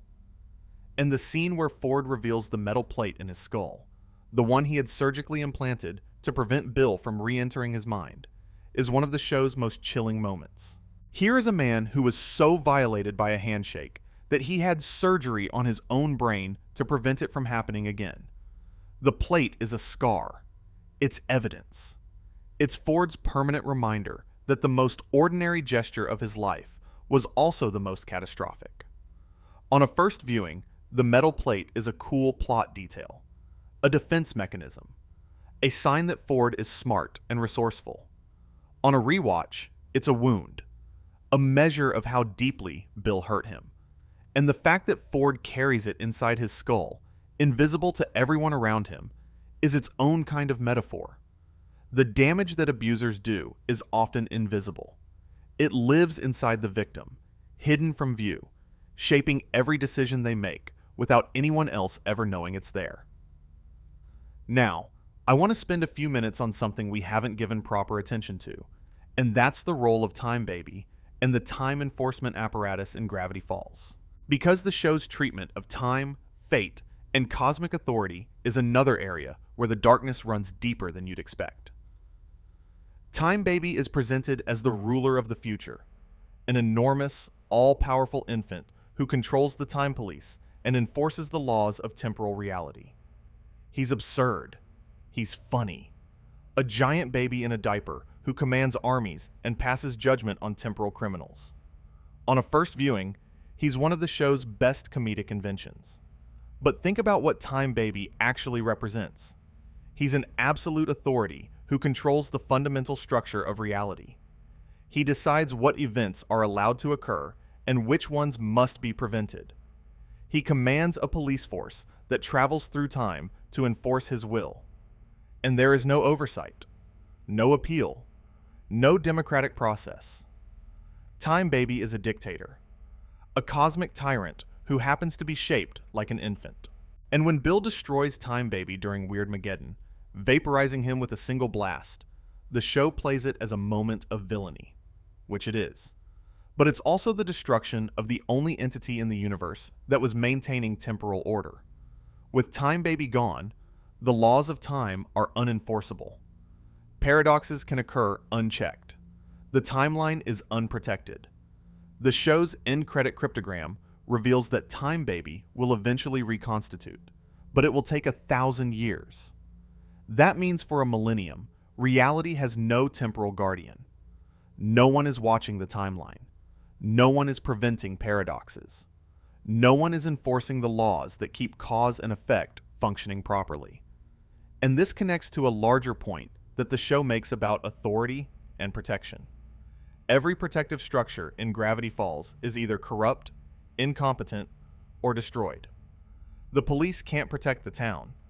The Society of the Blind Eye protected people from knowledge rather than from harm. Time Baby protected the timeline, but was destroyed in moments. Even Ford's protective barriers around the Mystery Shack only work temporarily. The show presents a world where no institution can be relied upon to provide lasting safety, where every system of protection is either compromised or fragile, and the only reliable source of safety is the bonds between individuals. Family, friendship, the willingness to sacrifice for people you love. These personal connections are the only things that work when everything else fails. That's a deeply anarchic message for a Disney show. Not political anarchy, but philosophical anarchy. The idea that structures and institutions and systems of authority are, ultimately, less dependable than the simple act of one person choosing to care about another. When the government fails and the cosmic authorities are destroyed, and the secret societies have compromised everyone's memories, what saves the world is a brother's love for his brother. A man willing to let his mind be erased so that his family can survive. The show doesn't romanticize this.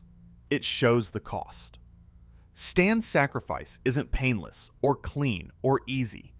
It requires him to lose everything. But it works. The personal act succeeds where the institutional one couldn't. And Gravity Falls argues, quietly but firmly, that this is always how it works. That the world is saved not by systems, but by people. Not by authority, but by love. And if that's not something worth thinking about, I don't know what is. If that message resonates, and you haven't subscribed yet, I'd really appreciate it. We've got just a little more ground to cover, and then I'll let you rest. There's also something worth noting about how the show handles the aftermath of Weirdmageddon, because the apocalypse in Gravity Falls doesn't end cleanly. It ends messily, ambiguously, with consequences that linger. After Bill's defeat and Stan's memory restoration, the town tries to return to normal. But normal, in Gravity Falls, has always been a lie.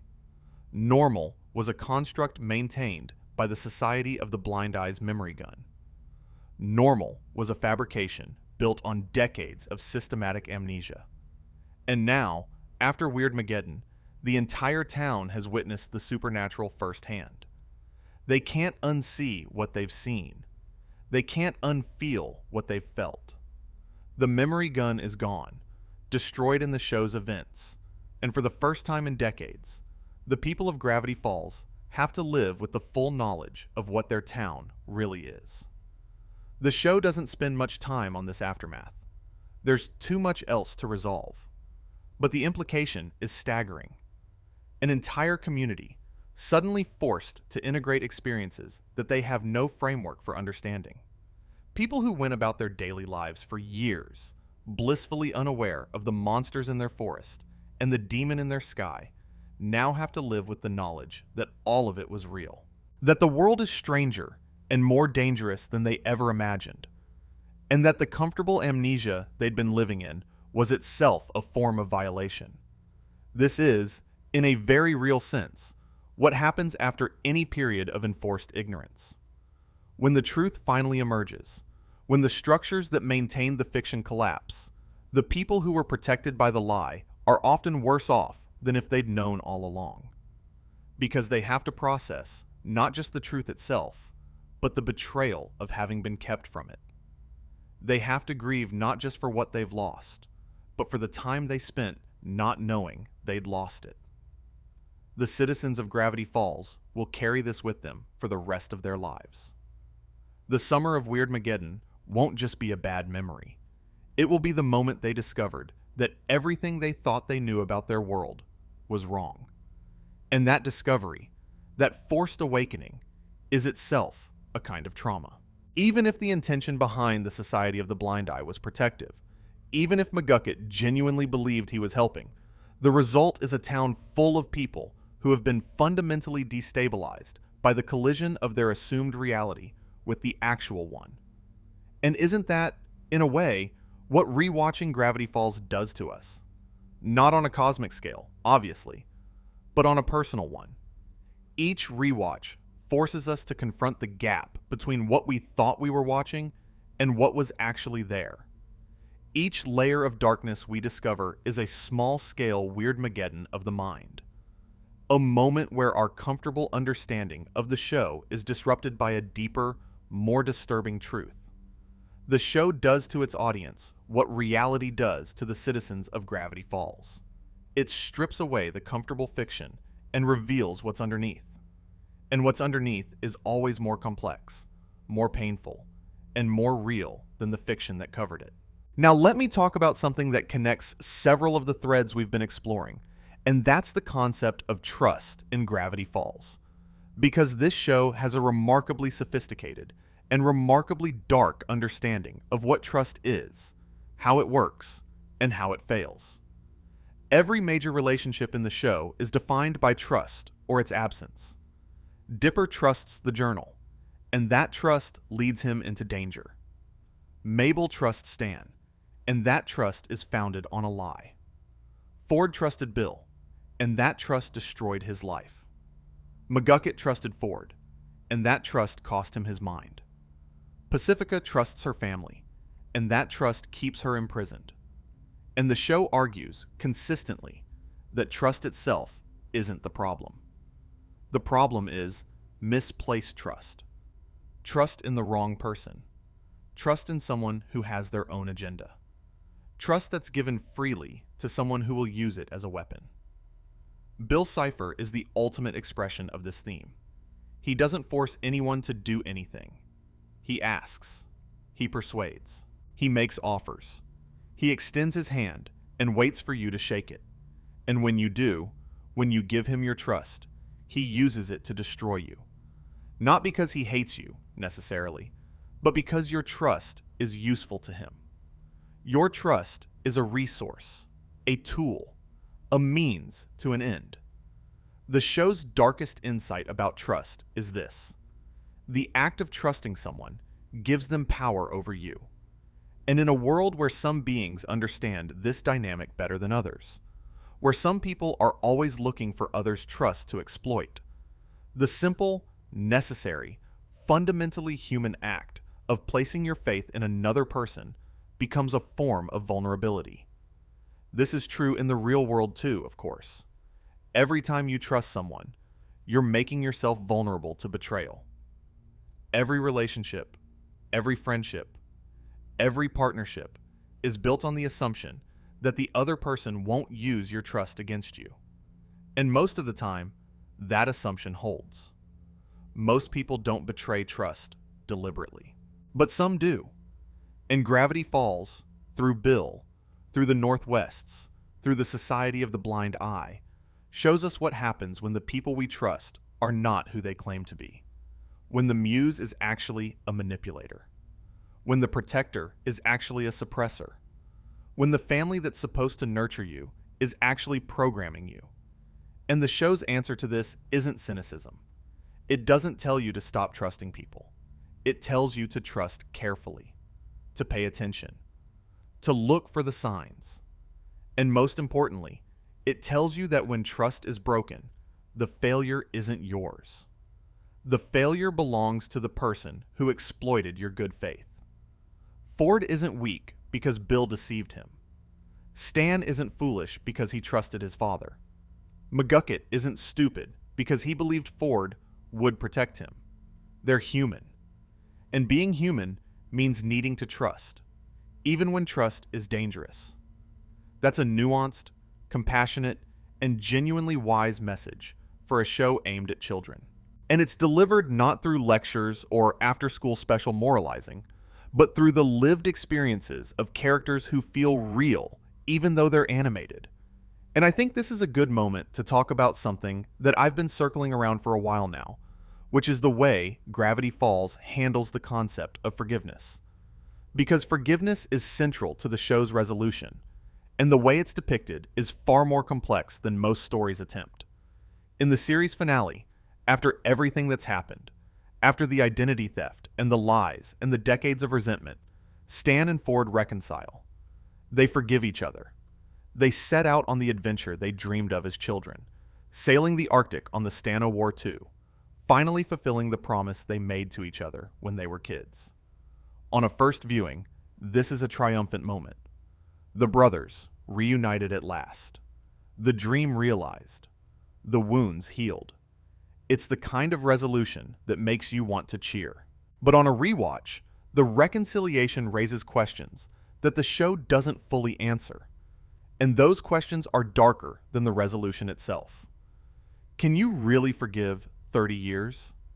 Not just the big things, the identity theft, the portal accident, the decades of silence, but the small things, the accumulated weight of 30 years of resentment, the nights Stan spent alone in the basement, burning himself on faulty wiring, the years Ford spent in other dimensions, fighting for survival, the birthdays they missed, the conversations they never had, the simple fact that they grew old without each other.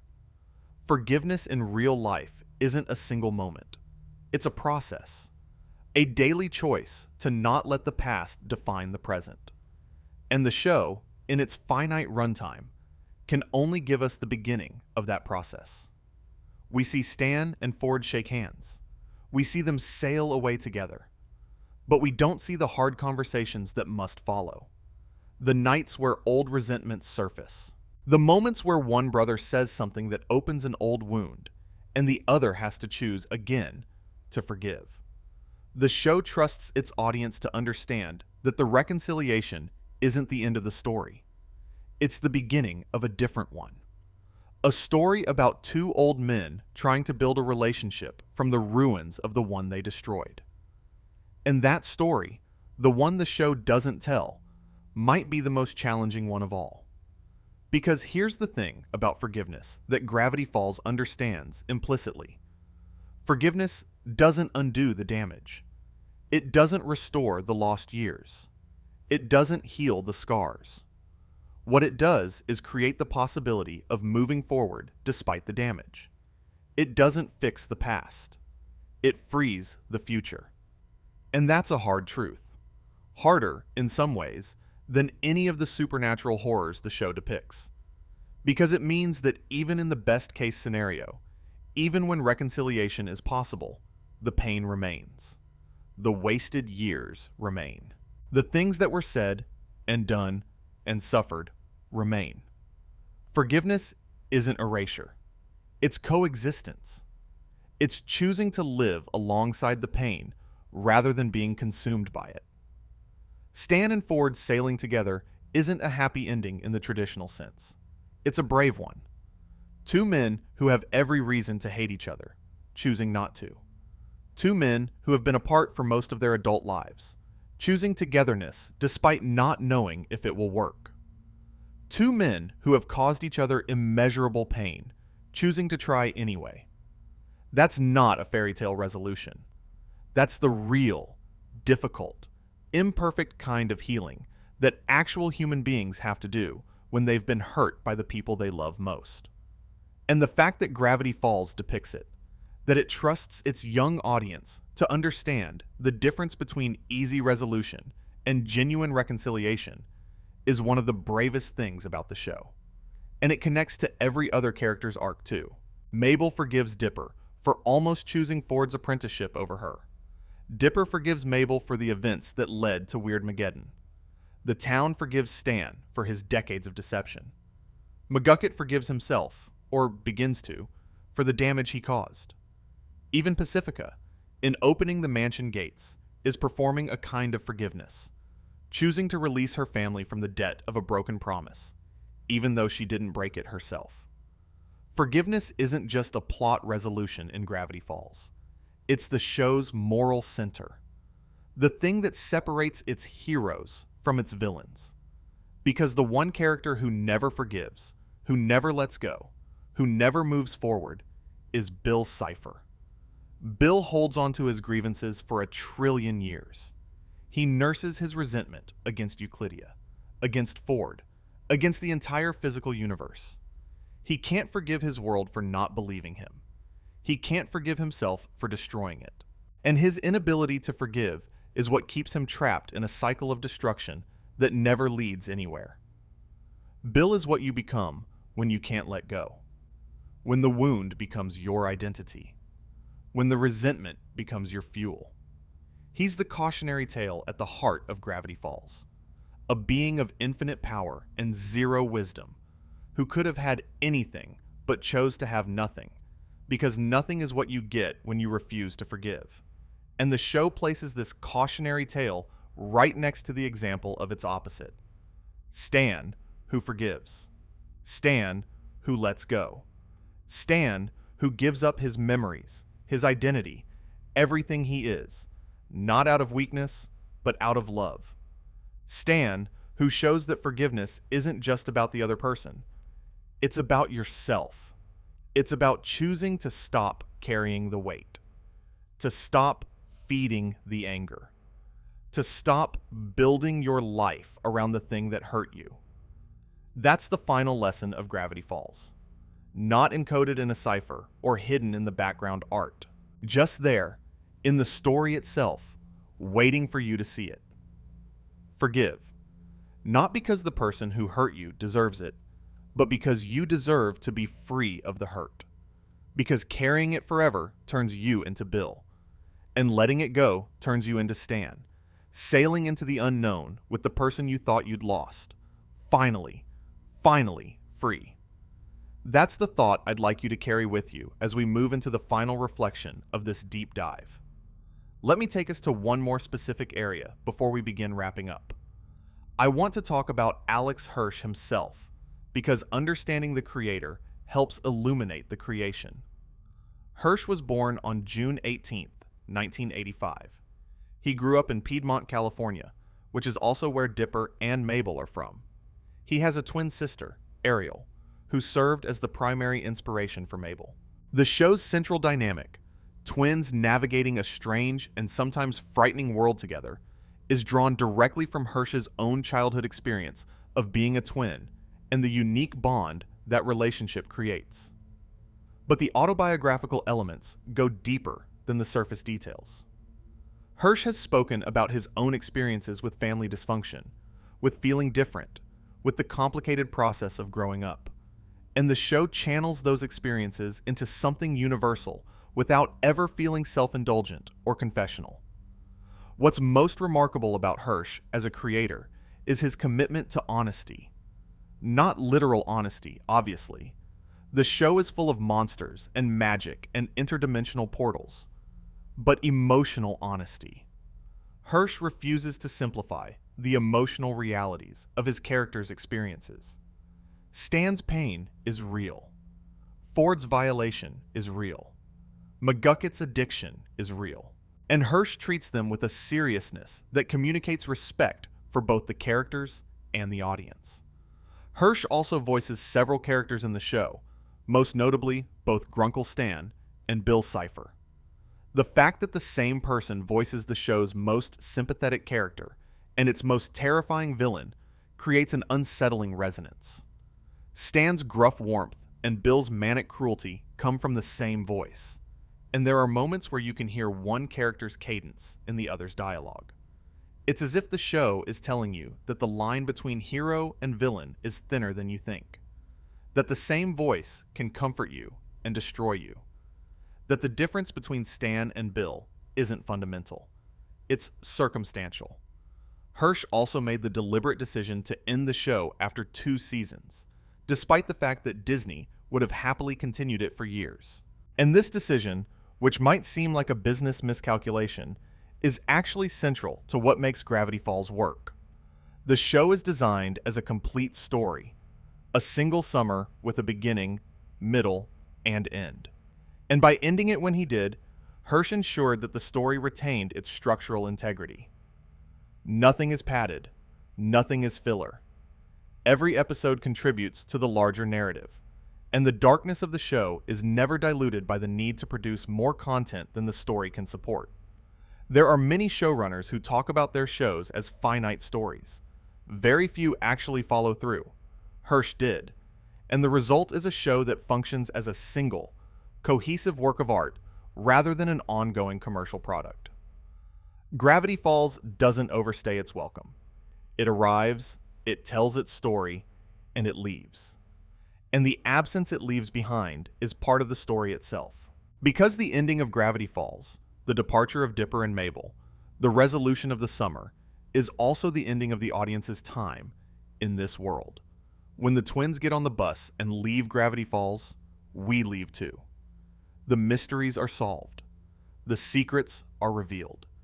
And there's nothing left to discover except what we bring to the show ourselves on the next rewatch. And that's a beautiful, melancholy, and ultimately generous artistic choice. Hirsch gave us a world we could live in for 2 seasons, and then he took it away. Not because he ran out of ideas, not because the show was canceled, because the story was over, because the summer had to end. And some things, Gravity Falls argues, are more beautiful for being finite. Now, and I appreciate you being here for this, because we're deep into the night, and I want to make sure I acknowledge the time you're spending with me. If you've subscribed, thank you from the bottom of my heart.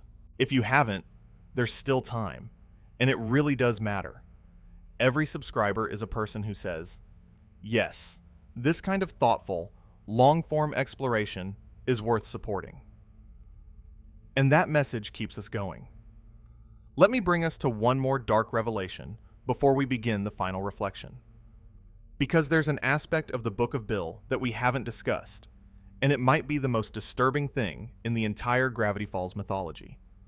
The Book of Bill reveals, through its interactive elements and hidden codes, additional details about what happened during the years between Ford's disappearance and the start of the show. These are the lost years. The decades when Ford was trapped in other dimensions, Stan was rebuilding the portal, and the town of Gravity Falls was slowly, invisibly, being shaped by forces its residents couldn't perceive. During those 30 years, the fabric of reality around Gravity Falls was weakening. Not dramatically, not in ways that caused obvious crises, but subtly, gradually. The boundary between dimensions, already thin, was getting thinner, and strange things were leaking through. The creatures that populate the show, the gnomes and the multi-bear and the shapeshifter and all the rest, didn't all originate in Gravity Falls. Some of them crossed over from other dimensions through the micro-tears in reality that the portal's partial activation caused. Stan didn't fully activate the portal for 30 years, but his attempts, his decades of trial and error, created tiny fissures in the dimensional barrier. Not big enough for a person to pass through, but big enough for other things. This means that the supernatural menagerie of Gravity Falls is partially Stan's fault. Not intentionally, not knowingly, but his 30-year effort to save his brother was simultaneously making the town more dangerous for everyone who lived there. The gnomes that kidnap Mabel in the first episode, the ghost couple that haunts the convenience store, the various monsters and entities that threaten the twins throughout the series. Some of these exist because Stan's portal work created the conditions for them to arrive. And Stan doesn't know this. He doesn't find out during the show. It's one of those implications that sits in the background, never addressed directly, but coloring everything once you're aware of it. Stan sacrificed his identity and 30 years of his life to save Ford. And in the process, he inadvertently endangered every person in Gravity Falls, including the great-niece and great-nephew he would come to love. The show never condemned Stan for this. How could it? He didn't know. He couldn't have known. He was doing the best he could with information he didn't have, guided by love and guilt in equal measure. But the irony is inescapable. Stan's greatest act of devotion was simultaneously an act of inadvertent destruction. The same determination that makes him heroic is also what made the town less safe. And this, I think, is the final and perhaps the most important thing that Gravity Falls has to say about human nature. We are capable of causing harm through the very actions we undertake out of love. Our best intentions can have our worst consequences. And the only way to navigate this fundamental uncertainty is to keep trying anyway, knowing that we can never fully predict or control the effects of our choices. Stan kept trying. For 30 years, through loneliness and failure and self-doubt, he kept trying. And ultimately, he succeeded. He brought Ford back. He saved the world. He earned the love of his family. But the cost of his success was higher than he knew, and the ledger of consequences was more complex than anyone could have calculated. That's the human condition, rendered in cartoon form. We act. We hope. We do our best.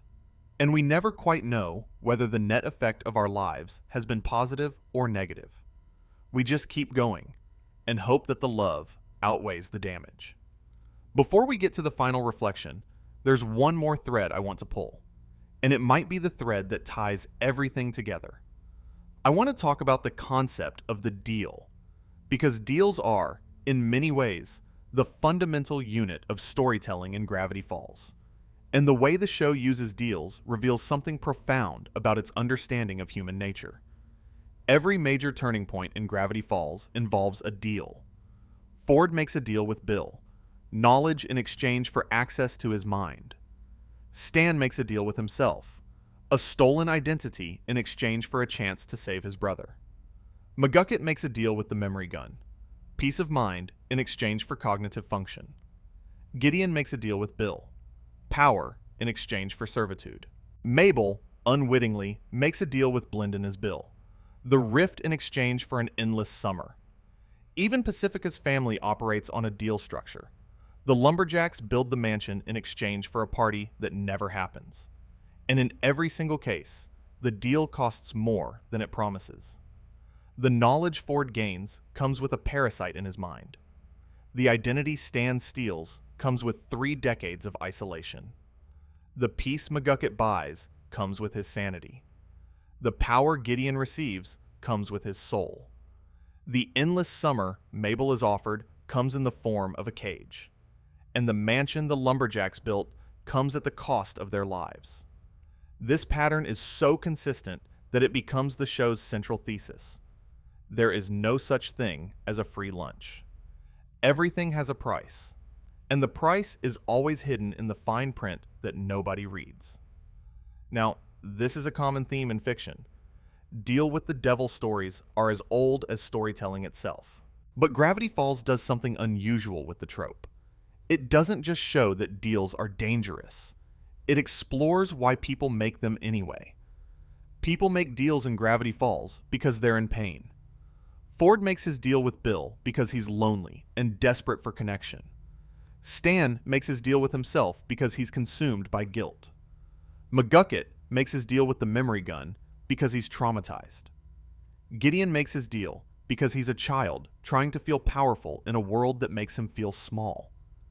Mabel makes her deal because she's afraid of growing up. Every deal in the show originates in suffering, and every deal promises to alleviate that suffering. The problem isn't that the people who make deals are stupid or greedy or evil. The problem is that they're hurting, and the deal seems like the fastest way to make the hurt stop. And Bill understands this perfectly. That's what makes him such an effective deal maker. He doesn't appeal to greed or ambition. He appeals to pain. He finds the wound and offers a bandage. And the bandage, once applied, turns out to be worse than the wound. This is, I think, the most psychologically astute aspect of the show's design. It understands that manipulation doesn't target strength. It targets vulnerability. The strongest fortress in the world is useless if the attacker knows where the crack is. And Bill always knows where the crack is because he looks for it. He studies people. He watches them. He identifies their specific individual pain, and he constructs his offer around it. This is how real predators operate, not through force or intimidation, but through the exploitation of need. The most dangerous people in the world are the ones who know exactly what you're missing and offer to provide it. And Gravity Falls, through Bill, teaches this lesson with a clarity that most educational materials about manipulation can't achieve. Because it doesn't just tell you what manipulation looks like. It shows you how it feels. It makes you understand, viscerally, why someone would shake Bill's hand even when the warning signs are everywhere. Because when you're in enough pain, any offer of relief feels worth the risk. And that leads me to something I've been thinking about throughout this entire deep dive. Something that I think is the key to understanding why Gravity Falls gets darker on every rewatch, and why that darkness matters. Gravity Falls is a show about the gap between what things look like and what things are. The Mystery Shack looks like a tourist trap. It's actually the entrance to an interdimensional laboratory. Stan looks like a lovable con man. He's actually a man who erased himself to save his brother. Ford looks like a heroic scientist. He's actually a victim of psychological abuse. McGucket looks like a crazy old man. He's actually a genius who lobotomized himself with his own invention. Pacifica looks like a spoiled rich girl. She's actually a child conditioned into obedience through behavioral programming. Bill looks like a fun cartoon villain. He's actually one of the most complex and disturbing depictions of an abuser in modern media. Everything in Gravity Falls is more than it appears. And the darkness of the show comes from the realization that what lies beneath the surface is almost always worse than what's visible above it. This is true in the real world too. The people around us are carrying things we can't see. The institutions we trust are built on foundations we don't examine. The stories we tell ourselves about our own lives are simplified versions of a reality that's far more complicated, far more painful, and far more beautiful than the summary we present to the world. Gravity Falls understands this, and it uses the conventions of children's animation, bright colors, funny voices, happy endings, to lull us into thinking we're watching something simple. And then, layer by layer, rewatch by rewatch, it reveals the complexity underneath. It doesn't force the truth on us.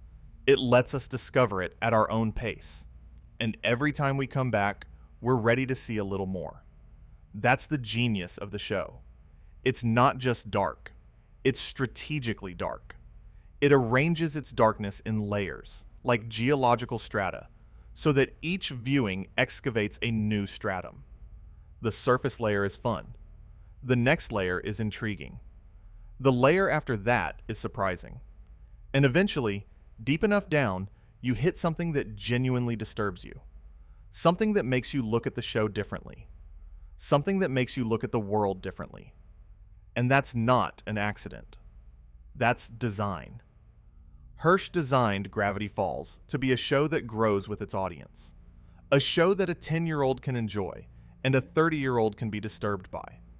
A show that changes, not because its content changes, but because the viewer does. And in a media landscape that's largely designed for instant consumption and immediate obsolescence, a show that rewards patience and growth and repeated engagement is genuinely radical.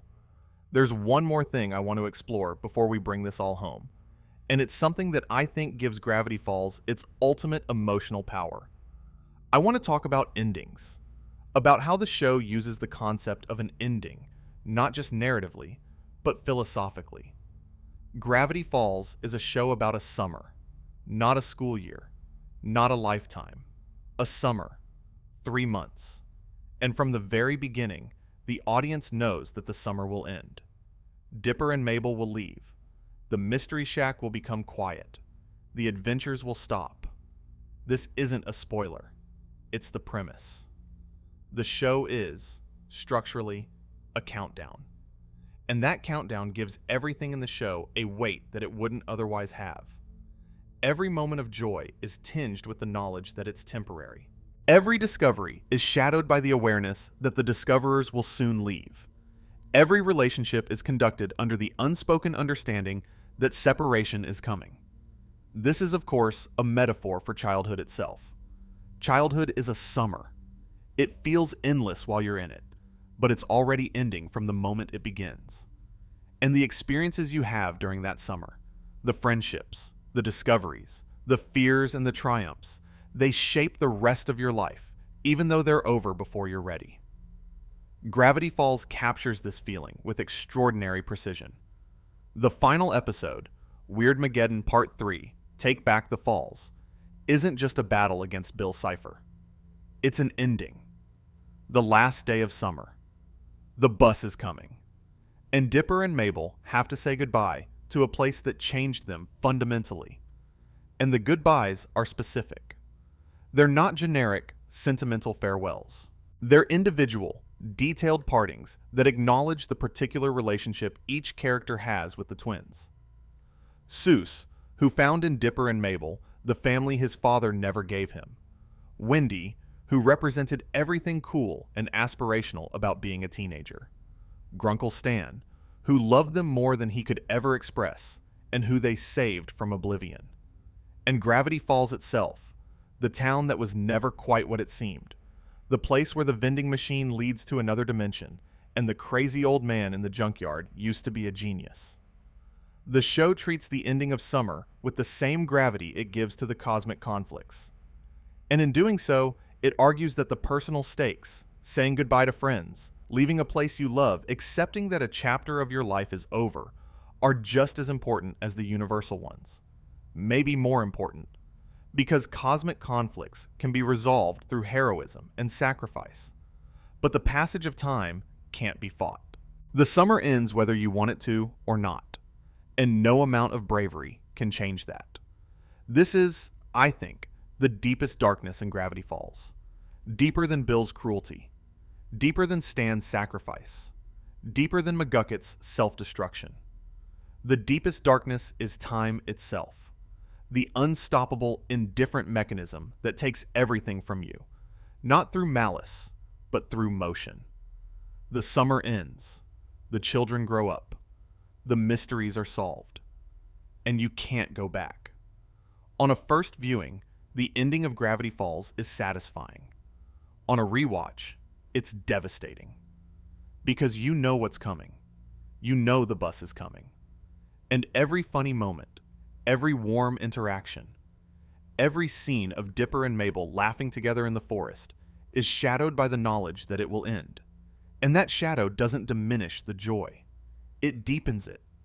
It makes it more precious, more beautiful, more painful. This is the show's final trick. Its deepest, most devastating Easter egg.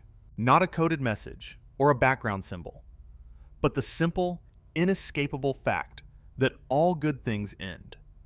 That the best summer of your life will eventually become a memory. And that the memory, precious as it is, can never quite capture the feeling of being there. Gravity Falls gets darker on every rewatch, not just because you notice new details, not just because you understand the characters more deeply, not just because the themes resonate differently as you age. It gets darker because every rewatch is another reminder that the show is over, that the summer is over, that you can't go back to the first time you watched it, when you didn't know the secrets, when the mystery was still alive, when the ending was still unknown. And that loss, that tiny, personal, utterly universal loss, the loss of a first experience, is something no amount of rewatching can restore. You can rediscover the show. You can find new layers. You can deepen your understanding. But you can't unknow what you know. You can't unfeel what you've felt. And you can't unsee what you've seen.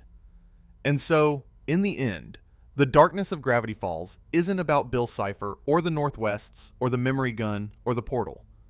It's about you, about the person watching, about the fact that you've changed since the first time you pressed play, and you can't change back. The show grows darker because you grow older, and the darkness you see isn't really in the show at all. It's in the gap between who you were when you first watched it and who you are now. That gap is called growing up. And Gravity Falls, more than any other show I've ever encountered, understands that growing up is both the most wonderful and the most terrible thing that can happen to a person. Now, let's talk about what all of this means. Not what Gravity Falls is about, in terms of plot or character, but what it means, what it adds to the world, why it matters that this show exists. Gravity Falls premiered on the Disney Channel on June 15th, 2012. It ran for 40 episodes over 2 seasons, ending on February 15th, 2016. Its creator, Alex Hirsch, voiced several characters including both Stan and Bill Cipher. It was produced for a target audience of children and young teenagers. And within those parameters, those 40 episodes, that time slot, that audience, Hirsch created something that transcends its context entirely. He created a show about generational trauma that airs between commercials for toys. A show about abuse that runs alongside shows about talking animals and magical princesses. A show about the cost of knowledge, the failure of institutions, the destruction of memory, and the human capacity for self-deception. And he made it funny. He made it watchable. He made it beloved by millions of children who had no idea on their first viewing what they were actually watching. And that's the real magic trick. Not the ciphers, not the Easter eggs, not the hidden messages in the opening credits.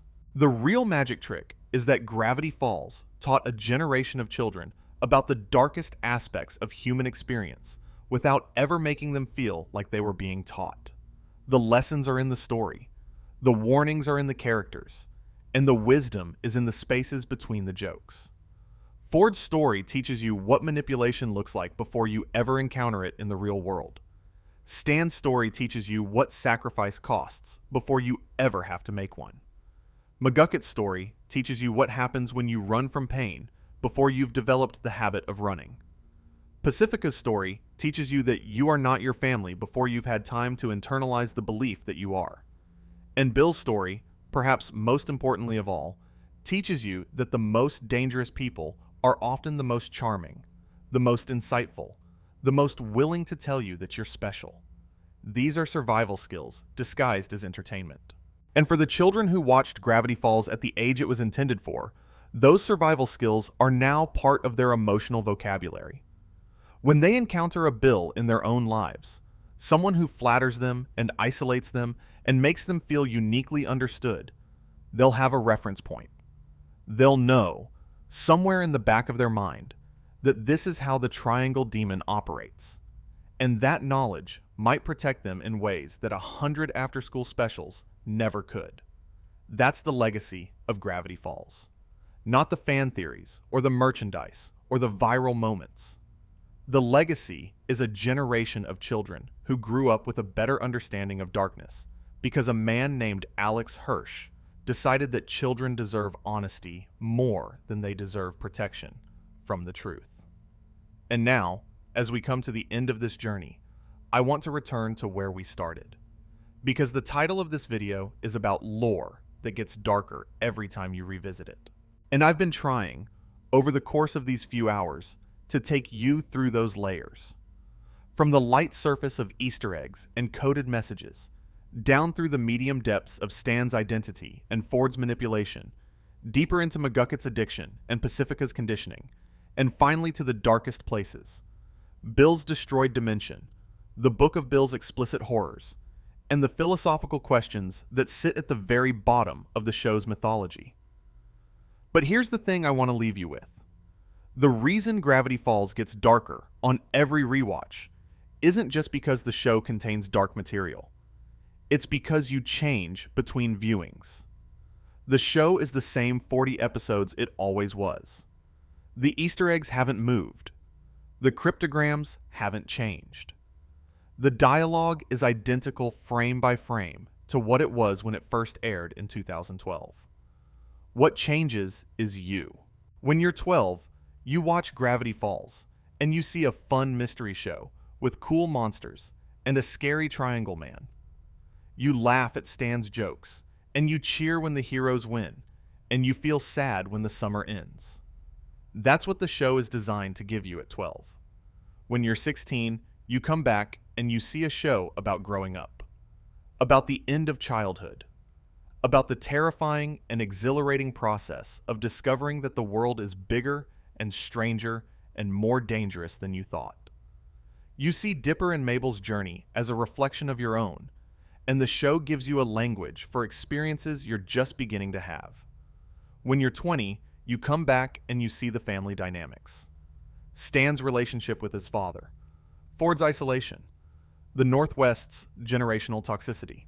You recognize these patterns now because you've started to see them in your own family, in your friends' families, in the slow, painful work of understanding where you came from and how it shaped you. When you're 25, you come back and you see the abuse. Bill and Ford's relationship isn't just a fantasy anymore. It's a pattern you've seen in the real world. The flattery, the isolation, the gaslighting, the possession. You know people who've been through this. Maybe you've been through it yourself. And the show's depiction of it, so precise and so unflinching, hits in a way it couldn't have when you were younger. And when you're 30, you come back and you see all of it at once. The Easter eggs and the abuse, the comedy and the trauma, the monsters and the metaphors. You see a show that was always trying to tell you the truth, in a language you weren't ready to hear. And you realize that Alex Hirsch trusted you. He trusted that you'd come back. He trusted that you'd grow. And he hid messages in the walls for you to find when you were ready. That's what Gravity Falls is. A show that grows up with you. A show that meets you wherever you are and shows you whatever you're ready to see. A show that contains the entire spectrum of human experience, from the lightest joke to the darkest truth, and wraps it all in a mystery that never quite ends. Because here's the final secret. The one that the ciphers and the Easter eggs and the hidden messages are all pointing toward. The mystery of Gravity Falls isn't about who wrote the journals or what's behind the vending machine or why the Triangle Man wants to destroy the world. The mystery of Gravity Falls is the mystery of being alive, of carrying secrets, of loving people who hurt you, of hurting people you love, of trying to understand a world that's too big and too strange and too beautiful to ever fully comprehend. And that mystery doesn't have a solution. Not in the show. Not in the Book of Bill. Not in the codes or the ciphers or the hidden pages. It's the kind of mystery that you can only engage with, not solve. The kind that deepens the more you look at it. The kind that changes you just by looking. So yeah, Gravity Falls gets darker every time you watch it, but it also gets more beautiful, more true, more necessary. And if you've made it this far, if you've spent these hours with me exploring the depths of a show about two kids and a weird summer in Oregon, then I think you already know why. Thank you for being here. Thank you for listening. If you're still awake, I appreciate your attention more than you know. If you've fallen asleep, I hope the dreams are warm and weird and full of pine trees. And if you enjoyed this, please subscribe. Not because I need the numbers, although they help, but because this community, this strange little gathering of people who care about stories and their meanings, this is something worth preserving. just like the Mystery Shack, just like the journals, just like the memories that McGucket tried so hard to erase. Some things are worth remembering. Good night, everyone. Sleep well. And remember, reality is an illusion. The universe is a hologram. Buy gold. Just kidding. But not about the sleeping well part. I'll see you next time.